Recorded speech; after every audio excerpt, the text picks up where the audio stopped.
वनुसल्ली अला रसूलिहिल करीम अम्मा बाद फ़अऊज़ु बिल्लाहिस समीइल अलीम मिनश शैतानिर रजीम मिन हम्ज़िहि व नफ़्ख़िहि व नफ़्सिहि बिस्मिल्लाहिर रहमानिर रहीम रब्बि इश्रह ली सदरी व यस्सिर ली अमरी वहलुल उक़दतम मिन लिसानी यफ़क़हू क़ौली रब्बि ज़िदनी इल्मा अल्लाहुम्मा फ़क़्क़िहना फ़िद्दीन सुब्हानका ला इल्मा लना इल्ला मा अल्लमतना इन्नका अंतल अलीमुल हकीम रब्बि यस्सिर वला तुअस्सिर वतम्मिम बिल खैर व बिका नस्तईन। अल्लाह रब्बुल इज़्ज़त से दुआ है कि अल्लाह रब्बुल आलमीन हमें सही मानों में कुरान सुनने, सीखने, समझने, पढ़ने और इस पर अमल की तौफीक अता फरमाए। अल्लाह के पाक नाम से पारा नंबर 2 का आगाज़ करेंगे। सूरह बकरा की आयत नंबर 142 है। अल्लाह रब्बुल इज़्ज़त ने फरमाया सयक़ूलुस सुफ़हाउ मिनन नासि मा वल्लाहुम अन क़िबलतिहिमुल्लती कानू अलैहा। अल्लाह ताला ने फरमाया अनकरीब वो लोग कहेंगे जो बेवकूफ़ हैं कि मुसलमानों को उनके पहले किबले से किस चीज़ ने फेर दिया। आप सल्लल्लाहु अलैहि वसल्लम उनसे कह दीजिए कि मशरिक़ और मग़रिब तो अल्लाह ही का है, वो जिसे चाहता है सीधा रास्ता दिखा देता है। हुआ कुछ यूँ था, याद रखिएगा, हिजरत मक्का से पहले यानी नबी से मक्का से हिजरत जब नबी सल्लल्लाहु अलैहि वसल्लम ने की है, उससे पहले तमाम मुसलमान काबा की तरफ रुक करके नमाज़ पढ़ा करते थे। लेकिन जब नबी सल्लल्लाहु अलैहि वसल्लम मक्का से हिजरत करके मदीना आ गए तो वहाँ पे किबला के बारे में एक सवाल उठा कि अब किस किबले की तरफ रुख किया जाए। तो अल्लाह ताला के हुक्म के साथ नबी सल्लल्लाहु अलैहि वसल्लम बैतुल मुक़द्दस की तरफ रुख करके नमाज़ पढ़ा करते थे। पहले जब नबी सल्लल्लाहु अलैहि वसल्लम मक्का में थे तो मक्का में नबी सल्लल्लाहु अलैहि वसल्लम काबे के 2 कोनों की तरफ, 2 जो किनारे उनकी तरफ रुख किया करते थे, तो वो बैतुल मुक़द्दस उन्हीं की सीध में पड़ता था। मतलब नबी सल्लल्लाहु अलैहि वसल्लम एक साथ काबे की तरफ भी और बैतुल मुक़द्दस की तरफ भी रुख किया करते थे। लेकिन जब मदीना चले गए तो फिर अब 2 में से एक किबले को चूज़ करना था। तो अल्लाह के हुक्म से नबी सल्लल्लाहु अलैहि वसल्लम ने, हज़रत बरा बिन आज़िब बयान करते हैं कि नबी सल्लल्लाहु अलैहि वसल्लम ने 16 या 17 माह तक मुसलसल बैतुल मुक़द्दस की तरफ रुख करके नमाज़ पढ़ी। लेकिन अल्लाह के नबी सल्लल्लाहु अलैहि वसल्लम और सहाबे किराम और वो जो मदीना के लोग थे वो सब लोग ये बात जानते थे कि जो आखिरी नबी होगा ना, उसका किबला बैतुल मुक़द्दस नहीं बल्कि काबा होगा। मक्का की तरफ रुख करके नमाज़ पढ़ेंगे। अब नबी सल्लल्लाहु अलैहि वसल्लम को ये बात, ज़ाहिरी बात है, नबी सल्लल्लाहु अलैहि वसल्लम शिद्दत से इंतज़ार किया करते थे कि कब वो हुक्म आए कि मैं काबा की तरफ रुख करके नमाज़ पढ़ूँ। तो अल्लाह ताला ने फरमाया है कि बेवकूफ़ लोग आपसे कहेंगे कि किस चीज़ ने मुसलमानों को उनके किबले से फेर दिया। यानी पहले मक्का था, पहले काबा था, फिर बैतुल मुक़द्दस की तरफ रुख हुआ। जब बैतुल मुक़द्दस से बाद में रुख चेंज करवाया जाएगा तब वो लोग सवाल करेंगे कि आखिर कौन सी चीज़ है जिसकी वजह से ये रुख चेंज करते हैं। तो अल्लाह ताला ने फरमाया कह दीजिए कि मशरिक़ और मग़रिब तो अल्लाह ताला का है और अल्लाह ताला जिसे चाहता है सीधे रास्ते की रहनुमाई करता है। फिर अल्लाह ताला ने फरमाया वकज़ालिका जअलनाकुम उम्मतन वसता। अल्लाह ताला वो ज़ात है जिसने तुम्हें उम्मत वसत बनाया है। अल्लाह ताला ने उम्मत मुहम्मदिया को उम्मत वसत बनाया, दरमियानी उम्मत। दरमियानी उम्मत का एक तो ये मतलब है कि अल्लाह रब्बुल इज़्ज़त ने जितने भी अहकामात उम्मत मुहम्मदिया को दिए वो सारे बड़े मुअतदिल, बड़े मियाना रवी वाले तमाम अहकामात हैं। मसलन रोज़े की ही मिसाल ले लें, सुबह सहरी के वक़्त रोज़ा रखना और शाम को खोल देना, जबकि ईसाइयों का रोज़ा वो रात को भी चलता है, रात को जब खाने के बाद जब सोगे उनका रोज़ा शुरू। ठीक इसी तरह शरीयत के अहकामात, तहारत के मामले में यहूदियों के अंदर इतनी सख्ती है कि जिस कपड़े पे कोई नापाकी लग गई वो काट दिया जाएगा, वो कपड़ा बेकार है। लेकिन ईसाइयों के लिए वो बस उन्होंने तो हर चीज़ को ढील में ले लिया हुआ है। जबकि मुसलमानों के लिए क्या हुक्म रख दिया कि वो चीज़ को धो लें तो वो पाक है। ठीक, तो हर मामले के अंदर अल्लाह ताला ने उम्मत मुहम्मदिया को बड़े उम्दा कवानीन दिए। ये किसास के अहकामात हम पढ़ेंगे कि अल्लाह ताला ने उम्मत मुहम्मदिया के अंदर किसास के अंदर दियत भी रखी है, वरना किसास का बस किसास ही था, कत्ल के बदले कत्ल ही होगा, कोई मुआफ़ी वाला कोई ऑप्शन नहीं था, कोई माल देने वाला कोई ऑप्शन नहीं था। तो अल्लाह ताला ने फरमाया तुम्हें उम्मत वसत बनाया है ताकि तुम दुनिया के लोगों पर गवाह हो जाओ और नबी सल्लल्लाहु अलैहि वसल्लम तुम पर गवाह हों। और हमने आपके लिए पहला किबला बैतुल मुक़द्दस सिर्फ इसलिए बनाया था कि हमें मालूम हो जाए कि कौन है जो रसूल की पैरवी करता है और कौन उल्टे पाँव फिर जाता है, यानी कि इसके दिल में निफाक है। ये किबले की तब्दीली एक मुश्किल सी बात थी, मगर उन लोगों के लिए मुश्किल नहीं थी जिन्हें अल्लाह ने हिदायत दी है। और अल्लाह ताला तुम्हारे ईमान को हरगिज़ ज़ाया नहीं करेगा। तो वो तो लोगों के हक़ हक़ में बड़ा मेहरबान निहायत रहम करने वाला है। फिर अल्लाह ताला ने फरमाया क़द नरा तक़ल्लुब वजहिका फ़िस्समा, अल्लाह के नबी सल्लल्लाहु अलैहि वसल्लम हम आपके चेहरे का बार बार आसमान की तरफ उठना देख रहे हैं, लिहाजा हम आपको उसी किबले की तरफ फेर देते हैं जो आपको पसंद है। नबी सल्लल्लाहु अलैहि वसल्लम दुआएं मांगा करते थे। नबी सल्लल्लाहु अलैहि वसल्लम बार बार आसमान की तरफ देखा करते थे कि कब जिब्राइल अलैहिस्सलाम आएंगे और ये हुक्म लेकर आएंगे कि अल्लाह के नबी सल्लल्लाहु अलैहि वसल्लम अब आप अपना रुख काबे की तरफ कर लीजिए। तो रवायत से पता चलता है, तो बरा बिन आज़िब बयान करते हैं कि मदीना में नबी सल्लल्लाहु अलैहि वसल्लम ने 16 या 17 माह तक बैतुल मुक़द्दिस की तरफ रुख करके नमाज़ पढ़ी और लोगों ने भी आपके साथ उसी तरफ रुख करके नमाज़ पढ़ी। लेकिन आप सल्लल्लाहु अलैहि वसल्लम चाहते ये थे कि आपका किबला काबा हो।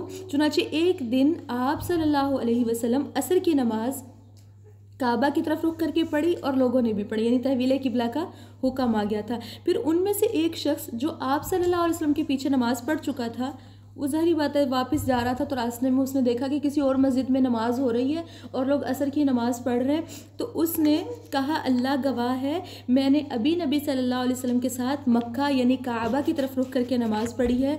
तो इसी हालत में वो लोगों ने जब ये बात सुनी है कि पीछे से कोई ये कह रहा है कि मैं तो नबी सल्लल्लाहु अलैहि वसल्लम के साथ काबे की तरफ रुख करके नमाज़ पढ़ के आया हूँ, तो उन सब ने नमाज की हालत में अपना रुख चेंज कर लिया और कहाँ कर लिया, काबे की तरफ कर लिया। ये बुखारी की हदीस थी। ये इसी वजह से बाद में उस मस्जिद को किबलतैन कहते हैं। मस्जिद किबलतैन वो आज भी बड़ी मशहूर मस्जिद है और आज भी मौजूद है। अब देखिए अल्लाह रब्बुल इज़्ज़त ने नबी सल्लल्लाहु अलैहि वसल्लम का आसमान की तरफ आंखें उठाकर देखने का भी जिक्र किया कि अल्लाह के नबी सल्लल्लाहु अलैहि वसल्लम आपके दिल में एक हसरत थी, आप आसमान की तरफ देखते थे, हम ये भी देख रहे थे और फिर आपकी पसंद का हुक्म भी नाजिल कर दिया गया और अल्लाह ताला ने फरमाया लिहाजा हम आपको उसी किबले की तरफ फेर देते हैं जो आपको पसंद है। सो अब अपना रुख मस्जिद हराम की तरफ फेर लीजिए और जहाँ कहीं भी तुम लोग हो अपना रुख उसी की तरफ फेर लिया करो। और जिन लोगों को किताब यानी तौरात दी गई है वो खूब जानते हैं कि तहवील किबला का ये हुक्म उनके रब की तरफ से है और बिल्कुल दुरुस्त है। इसके बावजूद जो कुछ ये कर रहे हैं अल्लाह ताला उससे बेखबर नहीं। आप इन अहले किताब के पास कोई भी निशानी ले आएँ, वो आपके किबले की पैरवी नहीं करेंगे और ना ही आप उनके किबले की पैरवी कर सकते हैं, बल्कि कोई भी दूसरे के किबले की पैरवी करने वाला नहीं है। ये जो यहूदी हैं ये बैतुल मुक़द्दिस की तरफ रुख करके पढ़ते हैं, ईसाई भी उसी तरफ रुख करते हैं, लेकिन इनके आपस में भी इख्तिलाफ था। इनमें से एक ग्रुप जो है यानी जो ईसाई हैं वो उस एंगल की तरफ रुख करते हैं जहाँ पे हज़रत मरियम स्टे किया हुआ था, हज़रत मरियम का वो मेहराब था जहाँ पे वो रुकी हुई थी। जबकि ये जो ऐसा यहूदी हैं ये उसी मस्जिद के किसी दूसरे कॉर्नर की तरफ रुख किया करते थे। इनका आपस में भी इख्तिलाफ था। तो अल्लाह ताला ने फरमाया कभी भी यहूदी और ईसाई अपने रुख काबा की तरफ नहीं करेंगे और अल्लाह के नबी सल्लल्लाहु अलैहि वसल्लम आपने भी इनकी बात नहीं मानी। और फिर अल्लाह ताला ने फरमाया अगर आपने इस इल्म के बाद जो आपके पास आ चुका है उनकी ख्वाहिशात की पैरवी की तो आपका शुमार जालिमों में होगा। यानी अगर हमने यहूद और नसारा को फॉलो किया, इसी तरह नबी सल्लल्लाहु अलैहि वसल्लम को भी कहा गया कि अल्लाह के नबी सल्लल्लाहु अलैहि वसल्लम अगर आपने भी यहूद और नसारा को फॉलो किया तो फिर आपका शुमार भी किन में होगा, जो लोग जालिम हैं। और फिर अल्लाह रब्बुल इज़्ज़त ने फरमाया अल्लज़ीना आतैनाहुमुल किताब यअरिफूनहु कमा यअरिफून अबनाअहुम, जिन लोगों को हमने किताब दी है वो उस काबा को ऐसे पहचानते हैं जैसे अपने बेटों को पहचानते हैं। इसके अलावा नबी सल्लल्लाहु अलैहि वसल्लम की उनको मार्फत हासिल थी, उनको ऑलरेडी इस तमाम बातें पहले से पता थी कि नबी सल्लल्लाहु अलैहि वसल्लम मबूस होंगे, उनका किबला काबा होगा और ये क्वालिटीज़ होंगी। जैसे कोई बंदा अपने सगे बेटे को पहचानता ना, ऐसे ही उनके जहनों में नक्श बिठाए हुए थे नबी सल्लल्लाहु अलैहि वसल्लम की नबूवत के बारे में। लेकिन अल्लाह ताला ने फरमाया फिर भी उनमें से यकीनन एक गिरोह ऐसा है जो जानबूझकर हक बात को छुपाता है। ये तहवील किबला का हुक्म जो तुम्हारे रब की तरफ से है बिल्कुल दुरुस्त है, लिहाजा इसके मुताल्लिक हरगिज़ शक में ना पड़ना। हर एक के लिए एक मुकर्ररा रुख है। अब देखिए अल्लाह ताला ने फरमाया वलिकुल्लिम विजहतुन हुवा मुवल्लीहा, हर शख्स ने अपनी एक डायरेक्शन फ़िक्स की हुई है, लेकिन अल्लाह ताला ने फरमाया है सो तुम नेक कामों में पेशकदमी करना, नेक कामों में सबकत ले जाना, नेक कामों में दौड़ लगा देना।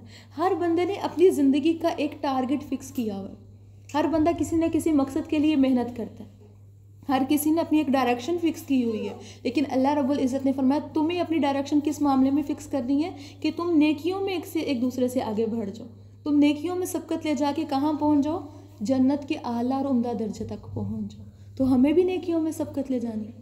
ना कि दुनियावी माल और दौलत या दुनियावी इज़्ज़त के चक्करों में। उनमें सबकत ले जाने की बजाय किस में सबकत ले जानी है? अल्लाह को राज़ी करने के कामों में। और अल्लाह ताला ने फरमाया तुम जहाँ कहीं भी होगे अल्लाह ताला तुम्हें इकट्ठा कर लाएगा, बेशक अल्लाह ताला हर चीज़ पर कादिर है। आप सल्लल्लाहु अलैहि वसल्लम अब जहाँ से भी सफ़र पर निकलें तो नमाज के वक़्त अपना रुख काबा की तरफ फेर लिया करें। ये तुम्हारे रब का बिल्कुल दुरुस्त फ़ैसला है और जो कुछ तुम लोग करते हो अल्लाह ताला उससे बेखबर नहीं है। और आप जहाँ से भी निकलें तो नमाज के वक़्त अपना रुख काबे की तरफ फेर लिया करें। और जहाँ कहीं भी तुम ए मुसलमानों हुआ करो तो अपना रुख उसी की तरफ फेर लिया करो। सबको हुक्म दिया जा रहा है कि जहाँ कहीं भी हो इबादत के वक़्त अपना रुख किस तरफ करना है? काबा की तरफ। साथ ही फरमाया ताकि लोगों के ख़िलाफ़ तुम्हारे ख़िलाफ़ कोई हुज्जत बाकी ना रहे, मगर जो उनमें से जालिम है वो तो एतराज़ करते ही रहेंगे। सो तुम उनसे न डरो बल्कि सिर्फ मुझसे ही डरो। इसीलिए मुझसे भी डरो ताकि मैं तुम पर अपनी नेमत को पूरी कर दूँ और इसलिए भी ताकि तुम हिदायत पा सको। अल्लाह ताला ने फरमाया फ़ला तख़शौहुम वख़शौनी, लोगों से ना डरो सिर्फ मुझसे डरो। देखिए जब हम वहाँ पे तो हुक्म था ना किबले की डायरेक्शन चेंज करने का। देखिए आज हमें भी अपनी डायरेक्शंस चेंज करनी पड़ती हैं। एक इंसान किसी के साथ जुड़ा हुआ है, बस उसकी मान रहा है, लेकिन उसको जब हक़ नज़र आता है कि ये हक़ है, हमें कुरान ये कह रहा है, और जब इंसान रब की अताअत करना शुरू करता है तो फिर उसे अपने ख़ानदान के रस्म रवाज को छोड़ना पड़ता है, या वो जिसकी बात मान रहा था उसको उनको छोड़ना पड़ता है। तो फिर उस टाइम पे क्या डर होता है? घर वाले क्या कहेंगे, ख़ानदान के लोग क्या कहेंगे, या वो दर जहाँ पे हम जाते थे वो लोग हमारे साथ कुछ कर देंगे, या वो क्या करेंगे। तो अल्लाह ताला ने फरमाया किसी से डरने की ज़रूरत नहीं, किसी का कोई डर ना हो। डरना है तो सिर्फ किससे डरना है? अल्लाह ताला ने फरमाया वख़शौनी, सिर्फ मुझसे डरो ताकि मैं तुम पर अपनी नेमतें पूरी कर दूँ और ताकि तुम हिदायत पा जाओ। फिर अल्लाह ताला ने फरमाया कमा अरसलना फ़ीकुम रसूलन मिनकुम, जैसा कि हमने तुम पर यह भी इनाम किया कि तुम्ही में से एक रसूल भेजा जो तुम्हारे सामने हमारी आयतें तिलावत करता है और तुम्हें पाकीज़ा बनाता है और किताब व हिकमत सिखाता है, और वो जो कुछ भी सिखाता है वो जो कुछ तुम पहले नहीं जानते थे। अल्लाह ताला ने फरमाया फ़ज़कुरूनी अज़कुरकुम, तुम मुझे याद करो मैं तुम्हें याद रखूँगा। वशकुरूली वला तकफुरून, मेरा शुक्र अदा करते रहो, मेरी नाशुक्री ना करो। अल्लाह ताला ने खुद फरमाया तुम मुझे याद करो मैं तुम्हें याद करूँगा। यहाँ पर ज़िक्र की फ़जीलत पता चल रही। ज़िक्र क्या चीज़ है? हर वक्त अल्लाह को याद करना।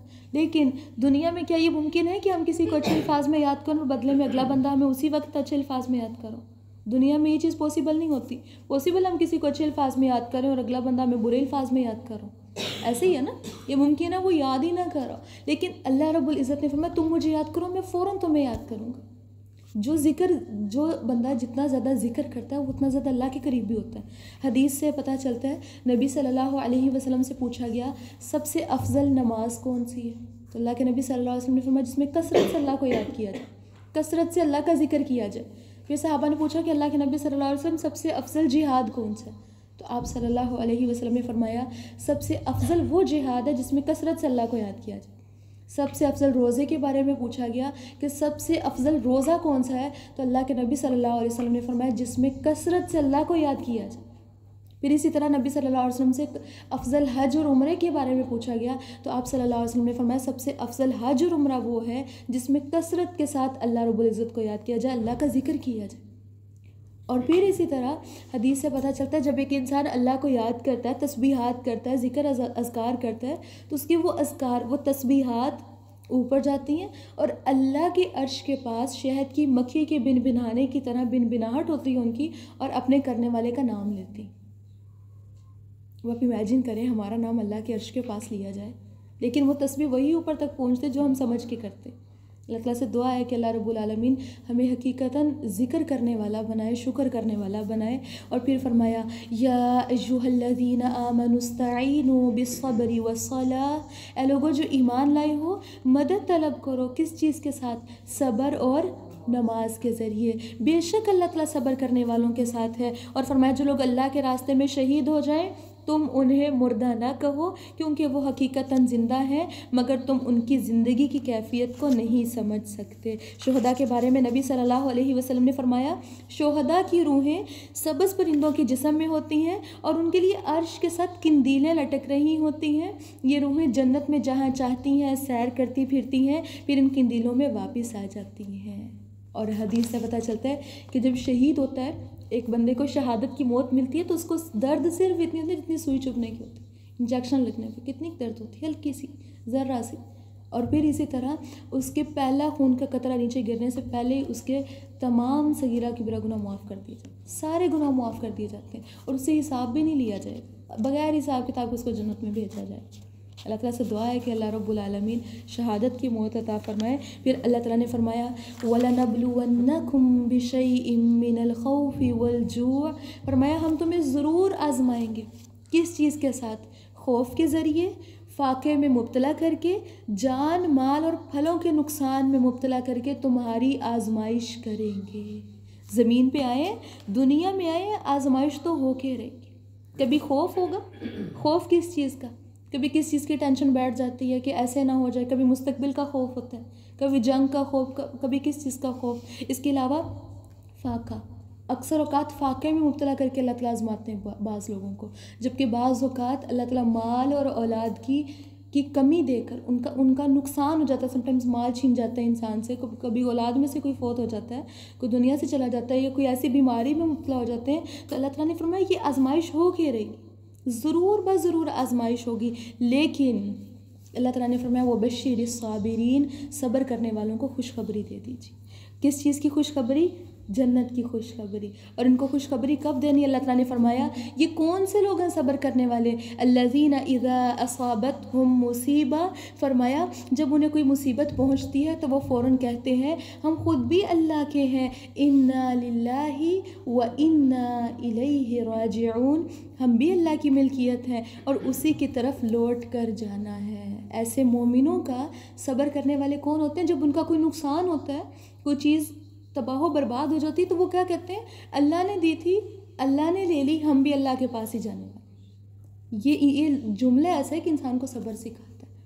और नबी सल्लल्लाहु अलैहि वसल्लम तो ये कलिमात तब भी कहा करते थे। एक दफ़ा बड़ी मशहूर हदीस आपने कई दफ़ा सुनी होगी कि नबी सल्लल्लाहु अलैहि वसल्लम का चिराग बुझा था, तो अल्लाह के नबी सल्लल्लाहु अलैहि वसल्लम ने क्या कहा था? इन्ना लिल्लाहि व इन्ना इलैहि राजिऊन।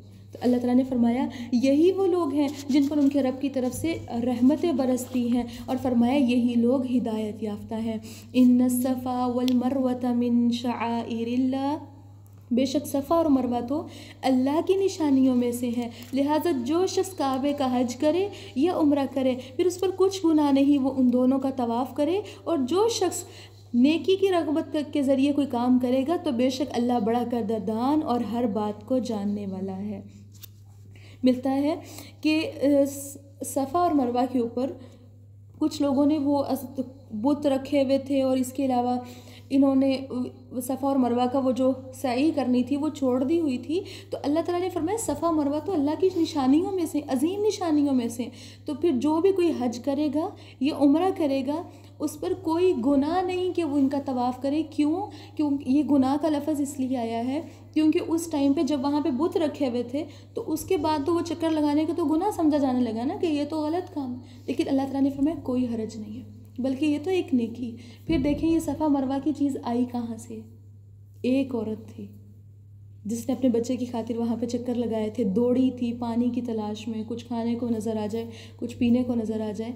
तो उनका दौड़ना अल्लाह ताला को इतना पसंद आया था कि आज हर अमीर, हर गरीब जो भी वहाँ जाता है वो वहाँ दौड़ता है, चक्कर लगाता है।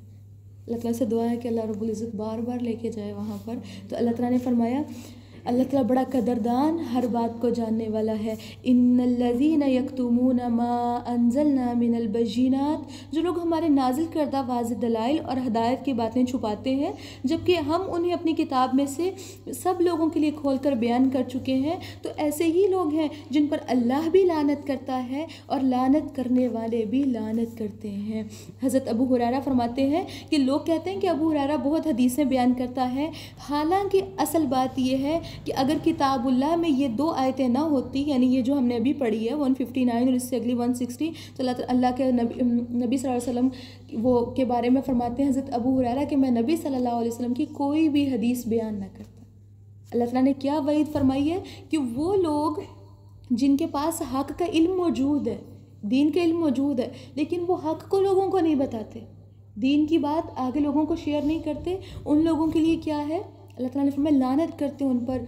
लानत करने वाले फरिश्ते भी, तमाम मखलूक़ात भी और अल्लाह की ज़ात भी लानत करते हैं। इससे क्या पता चलता है, जिस हक़ बात का इल्म हो उसे छुपाना नहीं चाहिए। और फिर अल्लाह ताला ने फरमाया अलबत्ता जिन लोगों ने इस काम से तौबा कर ली और अपनी इस्लाह कर ली और जो बात छुपाई थी इसकी वजाहत कर दी, तो मैं ऐसे ही लोगों की तौबा कबूल करता हूँ और मैं हर एक की तौबा कबूल करने वाला, नहायत रहम करने वाला हूँ। और जो लोग कुफ़र करते रहे फिर इसी कुफ़र की हालत में मर गए, तो ऐसे लोगों पर अल्लाह की फ़रिश्तों की और सबकी लानत है। वो हमेशा इसी हालत में रहेंगे, उनसे ये सज़ा कम नहीं की जाएगी और ना ही उन्हें कुछ मोहलत दी जाएगी। और फरमाया व इलाहुकुम इलाहुन वाहिद, तुम्हारा माबूद तो सिर्फ़ एक ही माबूद है, उसके सिवा कोई भी इबादत के लायक नहीं, वो बड़ा मेहरबान नहायत रहम करने वाला है। इन्न फ़ी खल्क़िस समावाति वल अर्ज़, अल्लाह ताला ने फरमाया बेशक ज़मीन व आसमान और की पैदाइश में, रात और दिन के एक दूसरे के बाद आने में, उन कश्तियों में जो लोगों के नफ़ा देने वाली चीज़ों को लेकर समंदरों में चलती हैं, अल्लाह ताला के आसमान से बारिश नाजिल करने में जिससे वो मुर्दा ज़मीन को ज़िंदा कर देता है, इसमें हर तरह के जानदार मखलूक को फैला देता है, इसके अलावा हवाओं की गर्दिश में और उन बादलों में जो ज़मीन और आसमान के दरमियान ताबे फरमान हैं, बेशुमार निशानियाँ हैं। और फरमाया इन निशानियों के बावजूद कुछ लोग ऐसे हैं जो गैरुल्लाह को उसका शरीक बनाते हैं। चला सकता है कोई हवा अगर बंद हो जाए, ला सकता है कोई बारिश अगर अल्लाह ताला बारिश ना बरसाए, तो अल्लाह ताला ने फरमाया वो इन शरीकों को यूँ महबूब समझते हैं जैसे अल्लाह को महबूब जानना चाहिए था। और जो ईमानदार हैं वो तो सबसे ज़्यादा अल्लाह से मोहब्बत करते हैं, उनको सबसे ज़्यादा जो मोहब्बत होती वो सिर्फ़ और सिर्फ अल्लाह की ज़ात से होती। क्या हमें अल्लाह से मोहब्बत है? क्या हम अल्लाह की मोहब्बत में तड़पते हैं? क्या हम अल्लाह को राज़ी और अल्लाह को खुश करने की कोशिश में लगे रहते हैं? तो अल्लाह ताला ने फरमाया काश इन जालिमों को आज ये बात समझ आ जाए, जो उन्हें अजाब देखकर समझ आएगी कि सारी की सारी कुव्वत तो अल्लाह ही के लिए है, बेशक अल्लाह ताला सज़ा देने में बहुत सख्त है। अल्लाह ताला से दुआ है कि अल्लाह रब्बुल आलमीन हम सबको सख्त अजाब से महफूज रखे। और फरमाया जब पेशवा किस्म के लोग जिनकी दुनिया में पैरवी की जाती थी, यानी लीडर्स, अजाब को देखेंगे तो अपने मुरीदों से बेजार हो जाएंगे और उनके आपस के बाहमी ताल्लुकात ख़त्म हो जाएंगे। दुनिया में तो बहुत माल खाते हैं, लेकिन कल क़यामत के दिन उनके आपस के ताल्लुकात टूट जाएंगे। और फरमाया जो लोग पैरवी करते रहे यानी कि मुरीद, वो बोल उठेंगे काश हमें दुनिया में जाने का फिर एक मौका मिल जाए तो हम इनसे बेजार हो जाए जैसे आज ये हमसे बेजार हो गए हैं। अल्लाह ताला ने फरमाया अल्लाह ताला उन्हें उनके आमाल इस तरह दिखाएगा कि वो उन पर हसरतों का मलबा बन जाएंगे और वो दोज़ख से किसी भी कीमत पर नहीं निकल सकेंगे। जो लोग दुनिया में अल्लाह के नबी सल्लल्लाहु अलैहि वसल्लम की सुन्नत और कुरान के तरीक़ेकार को छोड़कर औरों के तरीके पर चलते हैं, कल क़यामत के दिन उनको किसी सूरत भी जहन्नुम से नहीं निकाला जाएगा, बल्कि अपने लीडर्स के साथ ही जहन्नुम में फेंक दिए जाएंगे। और अल्लाह ताला ने फरमाया या अय्युहन्नासु कुलू मिम्मा फिल अर्ज़ि हलालन तय्यिबा, ए लोगो ज़मीन में जो हलाल और पाकीज़ा चीज़ें हैं वही खाओ और शैतान के पीछे ना लग जाओ, वो तो तुम्हारा खुला दुश्मन है। कल भी हमने पढ़ा था कि शैतान का क्या टारगेट है, वो सारी हलाल चीज़ें जो बेतहाशा हैं उनसे छुड़वा के इंसान को किसकी तरफ लेके जाता है, जो अल्लाह ताला ने हराम करार दी थी, जिनसे अल्लाह ताला ने रोका है। तो अल्लाह ताला ने फरमाया वो तो तुम्हें बुराई और बेहयाई का हुक्म देता है और इस बात का भी हुक्म देता है कि तुम अल्लाह की तरफ ऐसी बातें मबूस करो, ऐसी बातें लगा दो जिनका तुम्हें खुद भी इल्म नहीं है। हदीस है, हज़रत नुमान बिन बशीर बयान करते हैं मैंने नबी सल्लल्लाहु अलैहि वसल्लम को यूँ कहते सुना है कि हलाल भी वाज़ेह है और हराम भी, इन दोनों के दरमियान कुछ मुश्तबे चीज़ें हैं जिन्हें अक्सर लोग नहीं जानते। अब जो शख्स उन मुश्तबी चीज़ों से बचा रहा उसने अपने दीन और इज़्ज़त को बचा लिया। शक वाली चीज़ होती है समटाइम्स, ये पता नहीं ये हलाल है या हराम है, तो उसके बारे में नबी सल्लल्लाहु अलैहि वसल्लम ने क्या फरमाया, जो उस शक वाली चीज़ से भी बच गया उसने अपने दीन को भी बचा लिया और अपनी इज़्ज़त को भी बचा लिया। और फरमाया जो मुश्तबे चीज़ों में पड़ गया उसकी मिसाल किसकी है? उस चरवाहे की सी है जो किसी की बाड़ के गिर्द अपने जानवरों को चराता है, करीब है कि वो उसकी चरागाह में घुस जाएं। अल्लाह के नबी सल्लल्लाहु अलैहि वसल्लम ने फरमाया, सुन लो, हर बादशाह की एक चरागाह होती है और अल्लाह की चरागाह उसकी ज़मीन में हराम करदा चीज़ें हैं। हर बादशाह ने एक ऐसा एरिया बनाया होता है, एक रेड जोन होता है, एक बाउंड्री लाइन होती है जिससे आगे कोई नहीं जा सकता। तो अल्लाह ताला ने भी एक ऐसी बाउंड्री लाइन बनाई है। वो कौन सी चीज़ें हैं? हराम चीज़ें हैं जिनमें कोई भी इन्वॉल्व नहीं हो सकता, खा वो खाने वाली हैं, खा वो पीने वाली हैं, खा वो कुछ उमूर ऐसे के। तो अल्लाह ताला ने फरमाया वइज़ा क़ील लहुम इत्तबिउ मा अंज़लल्लाह, जब उन कुफ़ार और मुशरिकीन से कहा जाता है कि उस चीज़ की पैरवी करो जो अल्लाह ने नाजिल की है, तो कहते हैं कि हम तो उस तरीके की पैरवी करेंगे जिस पर हमने अपने बड़ों को पाया है। आज हम भी ये कहते हैं ना, हम तो वही करेंगे जो काम हमने अपने बड़ों को करते देखे। लेकिन अल्लाह ताला ने क्या फरमाया है? जब उनसे कहा जाता है कि उस तरीके पर चलो जो अल्लाह ने नाजिल किया, तो वो क्या कहते हैं? हम तो वही करेंगे जो हमारे बड़े करते हैं। अल्लाह ताला ने फरमाया अगर उनके आबाओ अजदाद ही कुछ ना समझते हो, ना वो सीधे रास्ते पर हो, तो क्या ये फिर भी उनकी पैरवी करेंगे? ये सवाल अल्लाह ताला ने हमसे भी किया है कि अगर हमारे आबाओ अजदाद पढ़े लिखे नहीं थे, दीन का इल्म नहीं था उनके पास, या दुनियावी इल्म नहीं था, तो क्या फिर भी हम उनकी बात मानेंगे? तो अल्लाह ताला ने फरमाया काफिरों की मिसाल ऐसी है कि कोई शख्स ऐसी चीज़ मसलन जानवरों को पुकारता है, वो जानवर उसकी पुकार और आवाज़ के सिवा कुछ भी समझ नहीं सकते। चरवाहा अपनी बकरियों को बुलाता है, आप किसी भी जानवर को बुलाते हैं तो उसे समझ आती है एग्जैक्टली कि आप क्या रहे हैं, बस उसे तो आवाज़ सुनते। क्या वो जवाब दे सकते हैं? नहीं। तो अल्लाह ताला ने फरमाया ये जो मुशरिक हैं उनकी मिसाल भी ऐसी। और अल्लाह ताला ने फरमाया इसी तरह ये काफिर भी बहरे, गूंगे और अंधे हैं जो कोई बात नहीं समझ सकते। ए लोगों जो ईमान लाए हो, अल्लाह ताला ने ख़ास तौर पे मुखातिब किया है किन लोगों को? जो ईमान लाए। और रवायात से क्या पता चलता है? तबा ताबईन मुफस्सिरीन ये कहते हैं कि जिन आयात में अल्लाह रब्बुल इज़्ज़त ने या अय्युहल्लज़ीना का हुक्म कहकर कोई ना मुखातिब किया हो, तो उन आयात को लाज़िमन गौर से पढ़ना चाहिए। क्यों? क्योंकि उनमें या तो किसी काम का हुक्म दिया जाता है या किसी काम से मना किया जा रहा होता है, कोई ना कोई हुक्म दिया जा रहा होता है।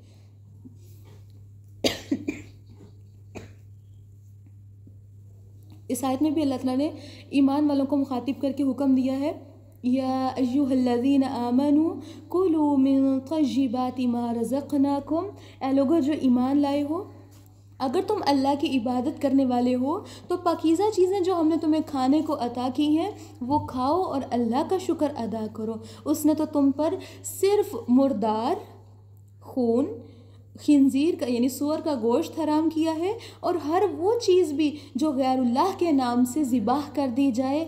फिर जो शख्स ऐसी चीज़ खाने पर मजबूर हो जाए इस हाल में कि वो ना तो कानून शिकनी करने वाला हो, ना ज़रूरत से ज़्यादा खाने वाला हो, तो उस पर कोई गुनाह नहीं। अल्लाह ताला ने क्या फरमाया कि ए ईमान वालो हर हलाल चीज़ खाओ, पाकीज़ा चीज़ खाओ, लेकिन हराम के पास ना जाओ। और हराम की लिस्ट अल्लाह ताला ने खुद बताई, क्योंकि वो थोड़ी है। कौन कौन सी चीज़ें हराम बताई हैं? नंबर 1 मुर्दार, नंबर 2 खून, नंबर 3 सूअर का गोश्त, और नंबर 4 क्या है?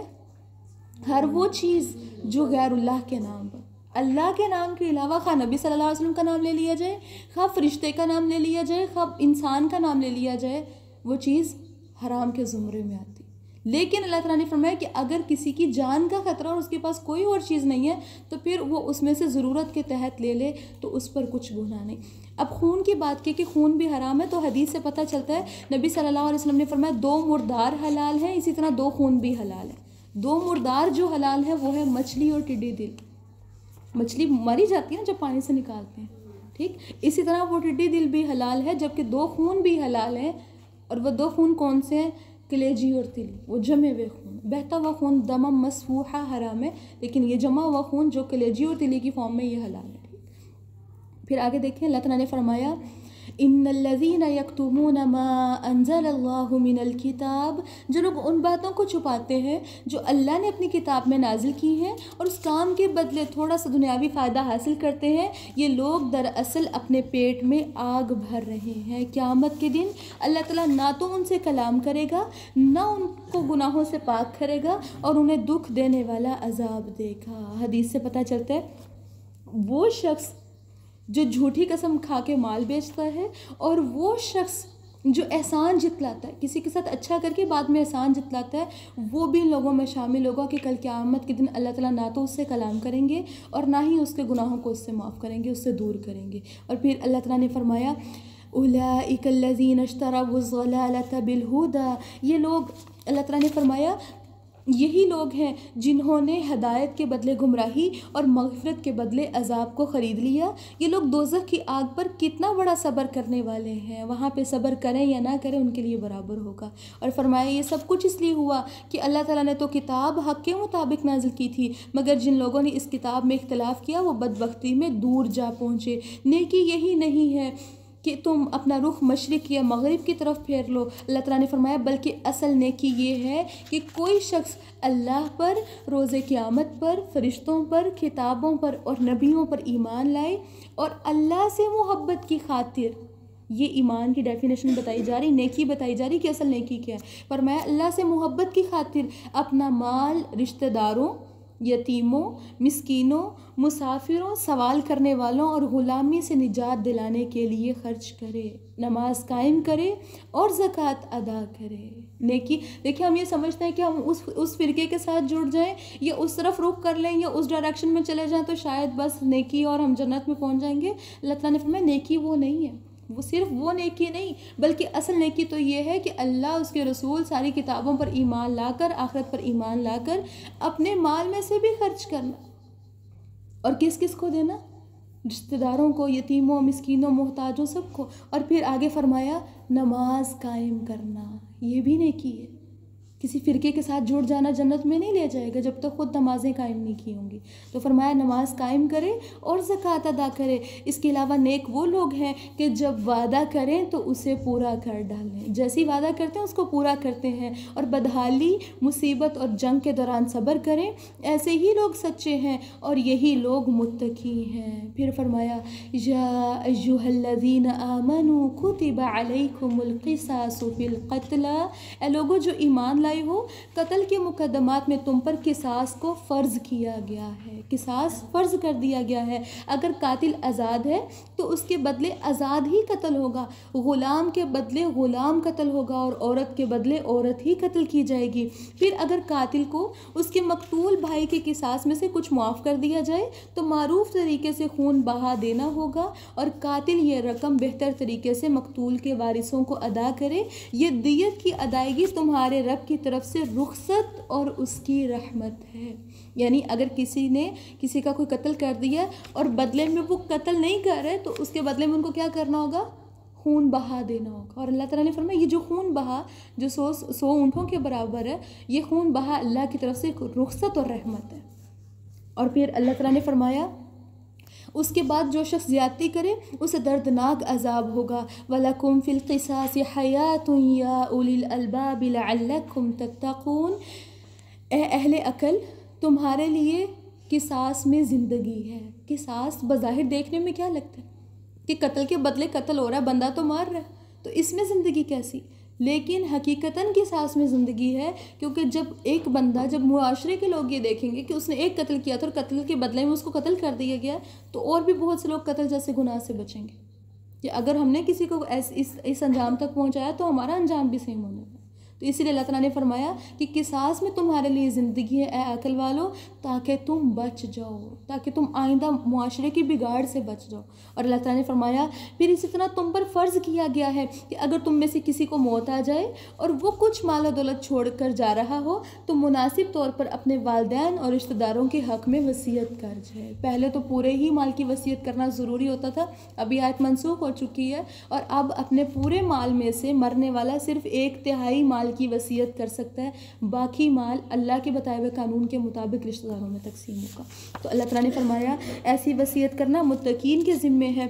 फिर अगर कोई शख्स वसीयत को सुनने के बाद उसका बदल दे तो उसका गुनाह उन्हीं पर होगा जो उसे तब्दील करते हैं। ये बात बड़ी अहम है। मरने वाला अगर कोई वसीयत कर जाए और वो सही वसीयत हो तो फिर उस पर अमल करना ज़रूरी होता है, उसको बदलने वाला गुनाहगार होता है। और फरमाया बेशक अल्लाह ताला सुनने वाला और सब कुछ जानने वाला है। अलबत्ता जिस किसी शख्स को वसीयत करने वाले की तरफ से जानबूझकर या गलती से किसी की तरफदारी का ख़तरा हो और वो वारिसों में समझौता करा दे तो उस पर कुछ गुनाह नहीं। यानी मरने वाले ने कोई बात ही ऐसे कह दी जिससे तरफदारी हो रही थी, एक को हक ज़्यादा मिल रहा था, एक महरूम रह रहा था, और बाद में कुछ लोग समझौता करवा के इस्लाह कर दें, उस वसीयत को बदल दें, तो अल्लाह ताला ने फरमाया उसमें कोई हरज नहीं है। और फरमाया बेशक अल्लाह ताला बड़ा बख्शने वाला, निहायत रहम करने वाला है। फिर से अल्लाह ताला ने ईमान वालों को मुखातिब किया, ईमान वालों को अल्लाह रब्बुल इज़्ज़त कॉल कर रहे हैं और फरमाया या अय्युहल्लज़ीना आमनू कुतिबा अलैकुमुस्सियामु कमा कुतिबा अलल्लज़ीना मिन क़ब्लिकुम लअल्लकुम तत्तक़ून। ए लोगो जो ईमान लाए हो, तुम पर रोज़े फ़र्ज़ किए गए हैं जैसे तुमसे पहले लोगों पर फ़र्ज़ किए गए थे, ताकि तुम मुत्तकी बन जाओ। रोज़े का मकसद बताया जा रहा है। पहली बात तो ये, रोज़ा कोई नई चीज़ नहीं। दूसरा क्या है कि तुम पर रोज़े फ़र्ज़ किए गए हैं जैसे तुमसे पहले लोगों पर फ़र्ज़ किए गए थे, लेकिन इसका एक मकसद है। इसका मकसद क्या है? ताकि तुम मुत्तकी बन जाओ, ताकि तुम कामयाब हो जाओ। अब ये मुत्तकी की थोड़ी डेफिनेशन को समझेंगे। असल में जब हम रमज़ान में देखिए रोज़ा रखे, हलाल चीज़ें हैं खाने की, हम उन्हें नहीं खाते, हम उन्हें नहीं हाथ लगाते, हम उनको नहीं छोड़ते, तो हम गुनाहों से भी बच सकते हैं, क्योंकि अल्लाह ताला ने फरमाया ताकि तुम बच जाओ। असल में रोज़े की हालत में एक तरह की ट्रेनिंग दिलाई जाती है कि देखो अगर तुम हलाल छोड़ रहे हो तो तुम हराम भी छोड़ सकते हो, तुम्हारे अंदर इतनी पावर है। देखिए बहुत से लोग कहते हैं हमें गुस्सा आ जाता है, क्या करें, हमसे बर्दाश्त नहीं होता, हम रह नहीं सकते, गुस्से में हम गालियाँ दे देते हैं, हम बोल पड़ते हैं, हमसे ये चीज़ें आउट ऑफ कंट्रोल है। देखें अगर शिद्दत भूख के अंदर हम आगे पड़ा पानी का गिलास नहीं पी रहे तो मतलब हमारे ऊपर, हमारा अपने ऊपर कंट्रोल है। तो अगर गुस्से के अंदर और गुस्से के आलिम में अगर हम खामोश हो जाएंगे तो हमारे ऊपर ये भी कंट्रोल है, हम हर तरह की नेकी कर सकते हैं। हमें रमज़ान में यही दिखाया जाता है और यही सिखाया जाता है। और फिर अल्लाह रब्बुल इज़्ज़त ने फरमाया अय्यामम माअदूदात, ये गिनती के चंद दिन, इनको अल्लाह रब्बुल इज़्ज़त ने खुद एक्सप्लेन किए, चंद दिन ना, थोड़े से दिन। अभी शुरू होगा रमज़ान और देखिएगा कैसे एंड होता है, चंद दिन। तो देखिए अल्लाह ताला चाहता तो 6 माह के रोज़े भी तो फ़र्ज़ करने पर कादिर था ना, कि मुसलमानों ने 6 माह के रोज़े रखने थे, लेकिन अल्लाह ने 1 महीना रखा, और फिर वो भी हर साल थोड़े थोड़े दिनों के फ़र्क पे आता है, कभी मौसम कैसा और कभी कैसा और कभी कैसा। तो अल्लाह ताला ने फरमाया फिर जो कोई भी तुम में से मरीज़ हो या सफ़र पर हो तो दूसरे दिनों से वो गिनती पूरी कर लेगा, और जो लोग रोज़ा रखने की ताकत तो रखते हों मगर रख ना सके तो उसका फ़िदिया 1 मिस्कीन का खाना है। यानी वो लोग, 2 तरह के लोग हुए ना, एक तो वो लोग वो ऐसी बीमारी में मुब्तला हैं जैसे कोई माँ है अपने बच्चे को दूध पिला रही है या कोई ऐसा सीन है, तो उसको पता है कि ये शॉर्ट टाइम के लिए और उसके बाद वो आने वाले दिनों में रोज़े रख सकती है, तो उस या फिर सफ़र की वजह से कोई रोज़ा रहेगा और बंदा बाद में रोज़ा रख सकता है, तो उसको चाहिए कि वो बाद में रोज़ा रख के अपनी गिनती पूरी कर ले। लेकिन अगर कोई ऐसी बीमारी में मुब्तला है कि उसके बारे में पता है कि बंदा ठीक नहीं हो सकता, फॉर एग्ज़ाम्पल कोई बहुत बुज़ुर्ग इंसान है, अब अगर वो रोज़े, ज़ाहिर बात है बीमार भी है, तो अगले साल में वो कैसे रोज़े रखेगा, उसके पास कोई ऑप्शन है? तो उसके बारे में क्या है कि फिर वो फ़िदिया दे दे। और फ़िदिया क्या है? किसी बंदे को खाना खिलाना, जितना एक दिन में इंसान खुद खाता है उतना किसी और को खाना खिला दे। लेकिन अगर कोई किसी को रोज़ा के बदले में रोज़ा रखवा दे तो ये ज़्यादा अफसल। ठीक, तो अल्लाह ताला ने फरमाया जो शख्स अपनी खुशी से ज़्यादा भलाई करेगा यानी फ़िदिया ज़्यादा दे दे तो ये उसके हक़ में बेहतर है, और अगर तुम अपने रोज़े ही रख लो तो अगर समझो तो ये बात तुम्हारे हक़ में बहुत बेहतर है। फिर अल्लाह ताला ने रमज़ान के महीने का ख़ुद तारुफ़ करवाया। कुरान पाक में किसी और महीने का तारुफ़ अल्लाह रब्बुल इज़्ज़त ने ख़ुद नहीं कराया, लेकिन अल्लाह ताला ने तारुफ़ कैसे करवाया है? शहरु रमज़ान अल्लज़ी उन्ज़िला फ़ीहिल क़ुरआन, रमज़ान वो महीना है जिसमें कुरान नाजिल किया गया, जो तमाम लोगों के लिए हिदायत है, और इसमें हिदायत और हक़ और बातिल में फ़र्क करने वाले वाज़ेह दलाइल मौजूद हैं। लिहाजा तुम में से जो शख्स इसके महीने को पाले उस पर लाजिम है कि वो पूरा महीना रोज़े रखे। हदीस से क्या पता चलता है कि जो बंदा रमज़ान का एक रोज़ा छोड़ देता है, हदीस से पता चलता है कि अगर वो पूरा साल भी रोज़ा रखे, एक फ़र्ज़ रोज़े के बदले में पूरा साल रोज़ा रखे, तो उसके अजर व सवाब को नहीं पहुंच सकता जो उसने एक छोड़ा। फिर इसी तरह अल्लाह ताला ने फरमाया हाँ अगर कोई बीमार हो या सफ़र में हो तो दूसरे दिनों से गिनती पूरी कर सकता है, क्योंकि अल्लाह तुम्हारे साथ नरमी चाहता है, सख्ती नहीं चाहता। ये 1 महीने के रोज़े फ़र्ज़ करने के बाद अल्लाह ने फरमाया युरीदुल्लाहु बिकुमुल युस्रा वला युरीदु बिकुमुल उस्र, अल्लाह ने तुम्हारे लिए आसानियाँ रखी, अल्लाह ताला तुम्हारे साथ सख्तियाँ नहीं करना चाहता, ये सख्तियाँ हमें लगती हैं। कुछ लोगों को रमज़ान बड़ा मुश्किल लगता है, बोझ लगता है, सहरी टाइम उठना पड़ेगा, रात को तरावी पढ़नी पड़ेगी, ये कैसे मैनेज करेंगे। देखिए अल्लाह ने फरमाया तुम्हारे लिए तो आसानियाँ की, तो रहमत और बरकतों का महीना। और फिर अल्लाह रब्बुल इज़्ज़त ने फरमाया वाली तुकमिलुल इद्दता, चाहिए कि तुम महीने भर के दिनों की गिनती पूरी कर लो, और जो अल्लाह ने तुम्हें हिदायत दी है इस पर उसकी बड़ाई बयान करो। जब हम रमज़ान का पूरा महीना रोज़ा रखने के बाद ईद के दिन में पहुँचते हैं तो ईद के दिनों में क्या पढ़ने का हुक्म है? तकबीरात। क्या कहते हैं हम? अल्लाहु अकबर कबीर, तकबीरात पढ़ते हैं। तो अल्लाह ने फरमाया तुम पूरे महीने की गिनती पूरी करो और तुम अपने रब की बड़ाई बयान करो। किस चीज़ पर? अला मा हदाकुम, कि उसने तुम्हें हिदायत दी, तुम्हें अल्लाह ने रमज़ान के रोज़े रखने की तौफीक दी। पहली बात तो ये, अब देखिए हम चूँकि एंड पे नहीं, अभी हम रमज़ान के बिल्कुल शुरू में है, तो अल्लाह ताला से दुआएं मांगनी, कसरत से दुआएं मांगे, खूब दुआएं मांगे कि अल्लाह रब्बुल इज़्ज़त इस रमज़ान को हमारे लिए तब्दीली का महीना बनाए, अल्लाह ताला हमारी कोशिशों को कबूल करे, अल्लाह ताला में खूब मेहनतें करने वाला बने, खालिस अल्लाह की रज़ा की खातिर मेहनतें करनी हमने। और अल्लाह ताला ने फरमाया इसलिए भी कि तुम उसके शुक्रगुजार बंदे बन जाओ। और फिर फरमाया व इज़ा सअलका इबादी अन्नी फ़इन्नी क़रीब। फिर फरमाया अल्लाह के नबी सल्लल्लाहु अलैहि वसल्लम, जब आपसे लोग मेरे बारे में पूछें तो उनको बता दीजिए मैं बहुत करीब हूँ। सहाबा ने नबी सल्लल्लाहु अलैहि वसल्लम सवाल किया था कि अल्लाह के नबी सल्लल्लाहु अलैहि वसल्लम, अगर अल्लाह ताला दूर है तो फिर हम ऊँची ऊँची आवाज़ में दुआएं मांगते हैं, और अगर अल्लाह ताला करीब है तो फिर हम आहिस्ता आहिस्ता दुआएं मांगते हैं। तो अल्लाह ताला ने फरमाया अल्लाह के नबी सल्लल्लाहु अलैहि वसल्लम लोगों को बता दीजिए मैं बहुत करीब। और साथ फरमाया उजीबु दाअवत दाई इज़ा दाआन, मैं पुकारने वाले की पुकार का जवाब देता हूँ जब वो मुझे पुकारता है। ये मैंने पहले भी बताया था, फिर दोबारा रिपीट करूँगी कि अल्लाह रब्बुल इज़्ज़त ने फरमाया मैं पुकारने वाले की पुकार का फ़ौरन जवाब देता हूँ। ये नहीं है कि वो रब है तो वो कहेगा कि मेरे से बस वही बंदा दुआ मांगे जो बड़ा मुत्तकी है, जिसने हज उम्रे किया हुआ है, जिसने तहज्जुदें पढ़ी हुई हैं, शायद उसकी दुआ कबूल होगी। तो एक बात याद रखनी, जब भी रमज़ान शुरू होता है ना, शैतान को खुद तो बांध दिया जाता है, लेकिन शैतान हमारे दिल में ऐसे वसवसे डाल के चला जाता है ताकि हम वो काम कर ही ना सकें। एक तो हमें गुनाहों की आदत तो ही होती है, एक वो बचे कुछ वसवसे डाल देता है। उनमें सबसे बड़ा वसवसा पता है क्या डालते हैं? कि मेरी अल्लाह ने नहीं सुनी, मैं तो बड़ी गुनाहगार हूँ, मैंने तो सारे साल गुनाह की हैं, मेरी इबादतें, मेरी इबादतों का क्या फ़ायदा, मेरी नमाज़ों का क्या फ़ायदा। याद रखिएगा रमज़ान रहमतें और बरकतें तो हैं ही गुनाहगारों के लिए, ये रहमतें बरकतें हैं ही गुनाहगारों के लिए, और हम सब गुनाहगार हैं। तो कभी भी मायूस नहीं होना, ये सोचें कि मेरे रब ने खुद फरमाया है कि जब कोई भी पुकारने वाला, खा वो नाफरमान है, खा वो गुनाहगार है, खा वो जानी है, खा वो कातिल है, खा वो चोर डाकू, लेकिन अल्लाह ने फरमाया जब वो मुझे पुकारेगा मैं पुकार सुन रहा हूँ, मैं फ़ौरन जवाब देता हूँ उसकी पुकार का, मैं फ़ौरन उसकी पुकार को कबूल करता हूँ। और अल्लाह ताला ने फरमाया इसी तरह लिहाजा उन्हें चाहिए कि मेरे अहकामात को कबूल करें और मुझ पर ईमान लाएं, इस तरह तवक्को है कि वो हिदायत पा जाएं। चूँकि अभी रमज़ान बिल्कुल शुरू में है तो इस आयत में हमें दुआ के आदाब भी सिखाए जा रहे हैं। कुछ दुआ के आदाब हैं जो हमें याद होने चाहिए। देखिए अगर दुआ मांगनी नहीं आती होगी, हम दुआ मांगेंगे ही नहीं या मांगने का अदब ही नहीं होगा, तब वो कैसे कबूल होगी। दुआ के कुछ आदाब हैं। दुआ के कुछ आदाब, सबसे पहले तो ये कि हराम खोर के अल्लाह ताला दुआ कबूल ही नहीं करते, उसकी इबादत कबूल नहीं होती। हराम जो खा रहा है, तो पहली बात तो ये सबसे पहले नोट करें कि हम हराम तो नहीं खा रहे, कि हम दूसरों का हक़ तो नहीं खा रहे, ठीक। इसी तरह मुशरिक की दुआ कबूल नहीं होती। मुशरिक कौन होता है? जो गैरुल्लाह से मांगता है, शिरक कर रहा है, जिसकी ज़िंदगी में शिरक है।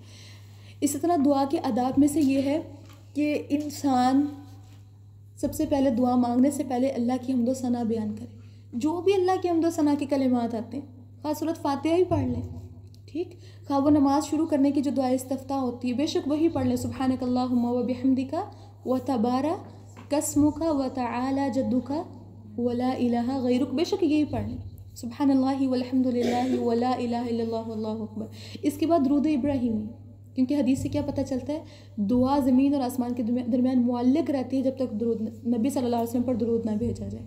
नबी सल्लल्लाहु अलैहि वसल्लम पर दुरूद पढ़ने के बाद फिर उसके बाद अपनी दुआ मांगें, और वो दुआ जो आप अल्लाह ताला से जिस चीज़ का मुतालबा करें, जो चीज़ आपको ज़्यादा चाहिए, वो अल्लाह से बार बार कसरत से मांगी और रो रो के मांगी। अल्लाह ताला तो खुश होते हैं। ये दुनिया जो हमें धोखा देती है, या फिर वो हम जब रो रहे हो तो वो कहते हैं कि अच्छा ये यकीनन धोखे के आंसू हैं या इसके पीछे कोई ना कुछ होना है या कुछ भी, लेकिन वो रब बड़ा कदरदान है, वो हमारे आंसुओं से मोहब्बत करता है, सबसे खूब जी भर के बातें करें।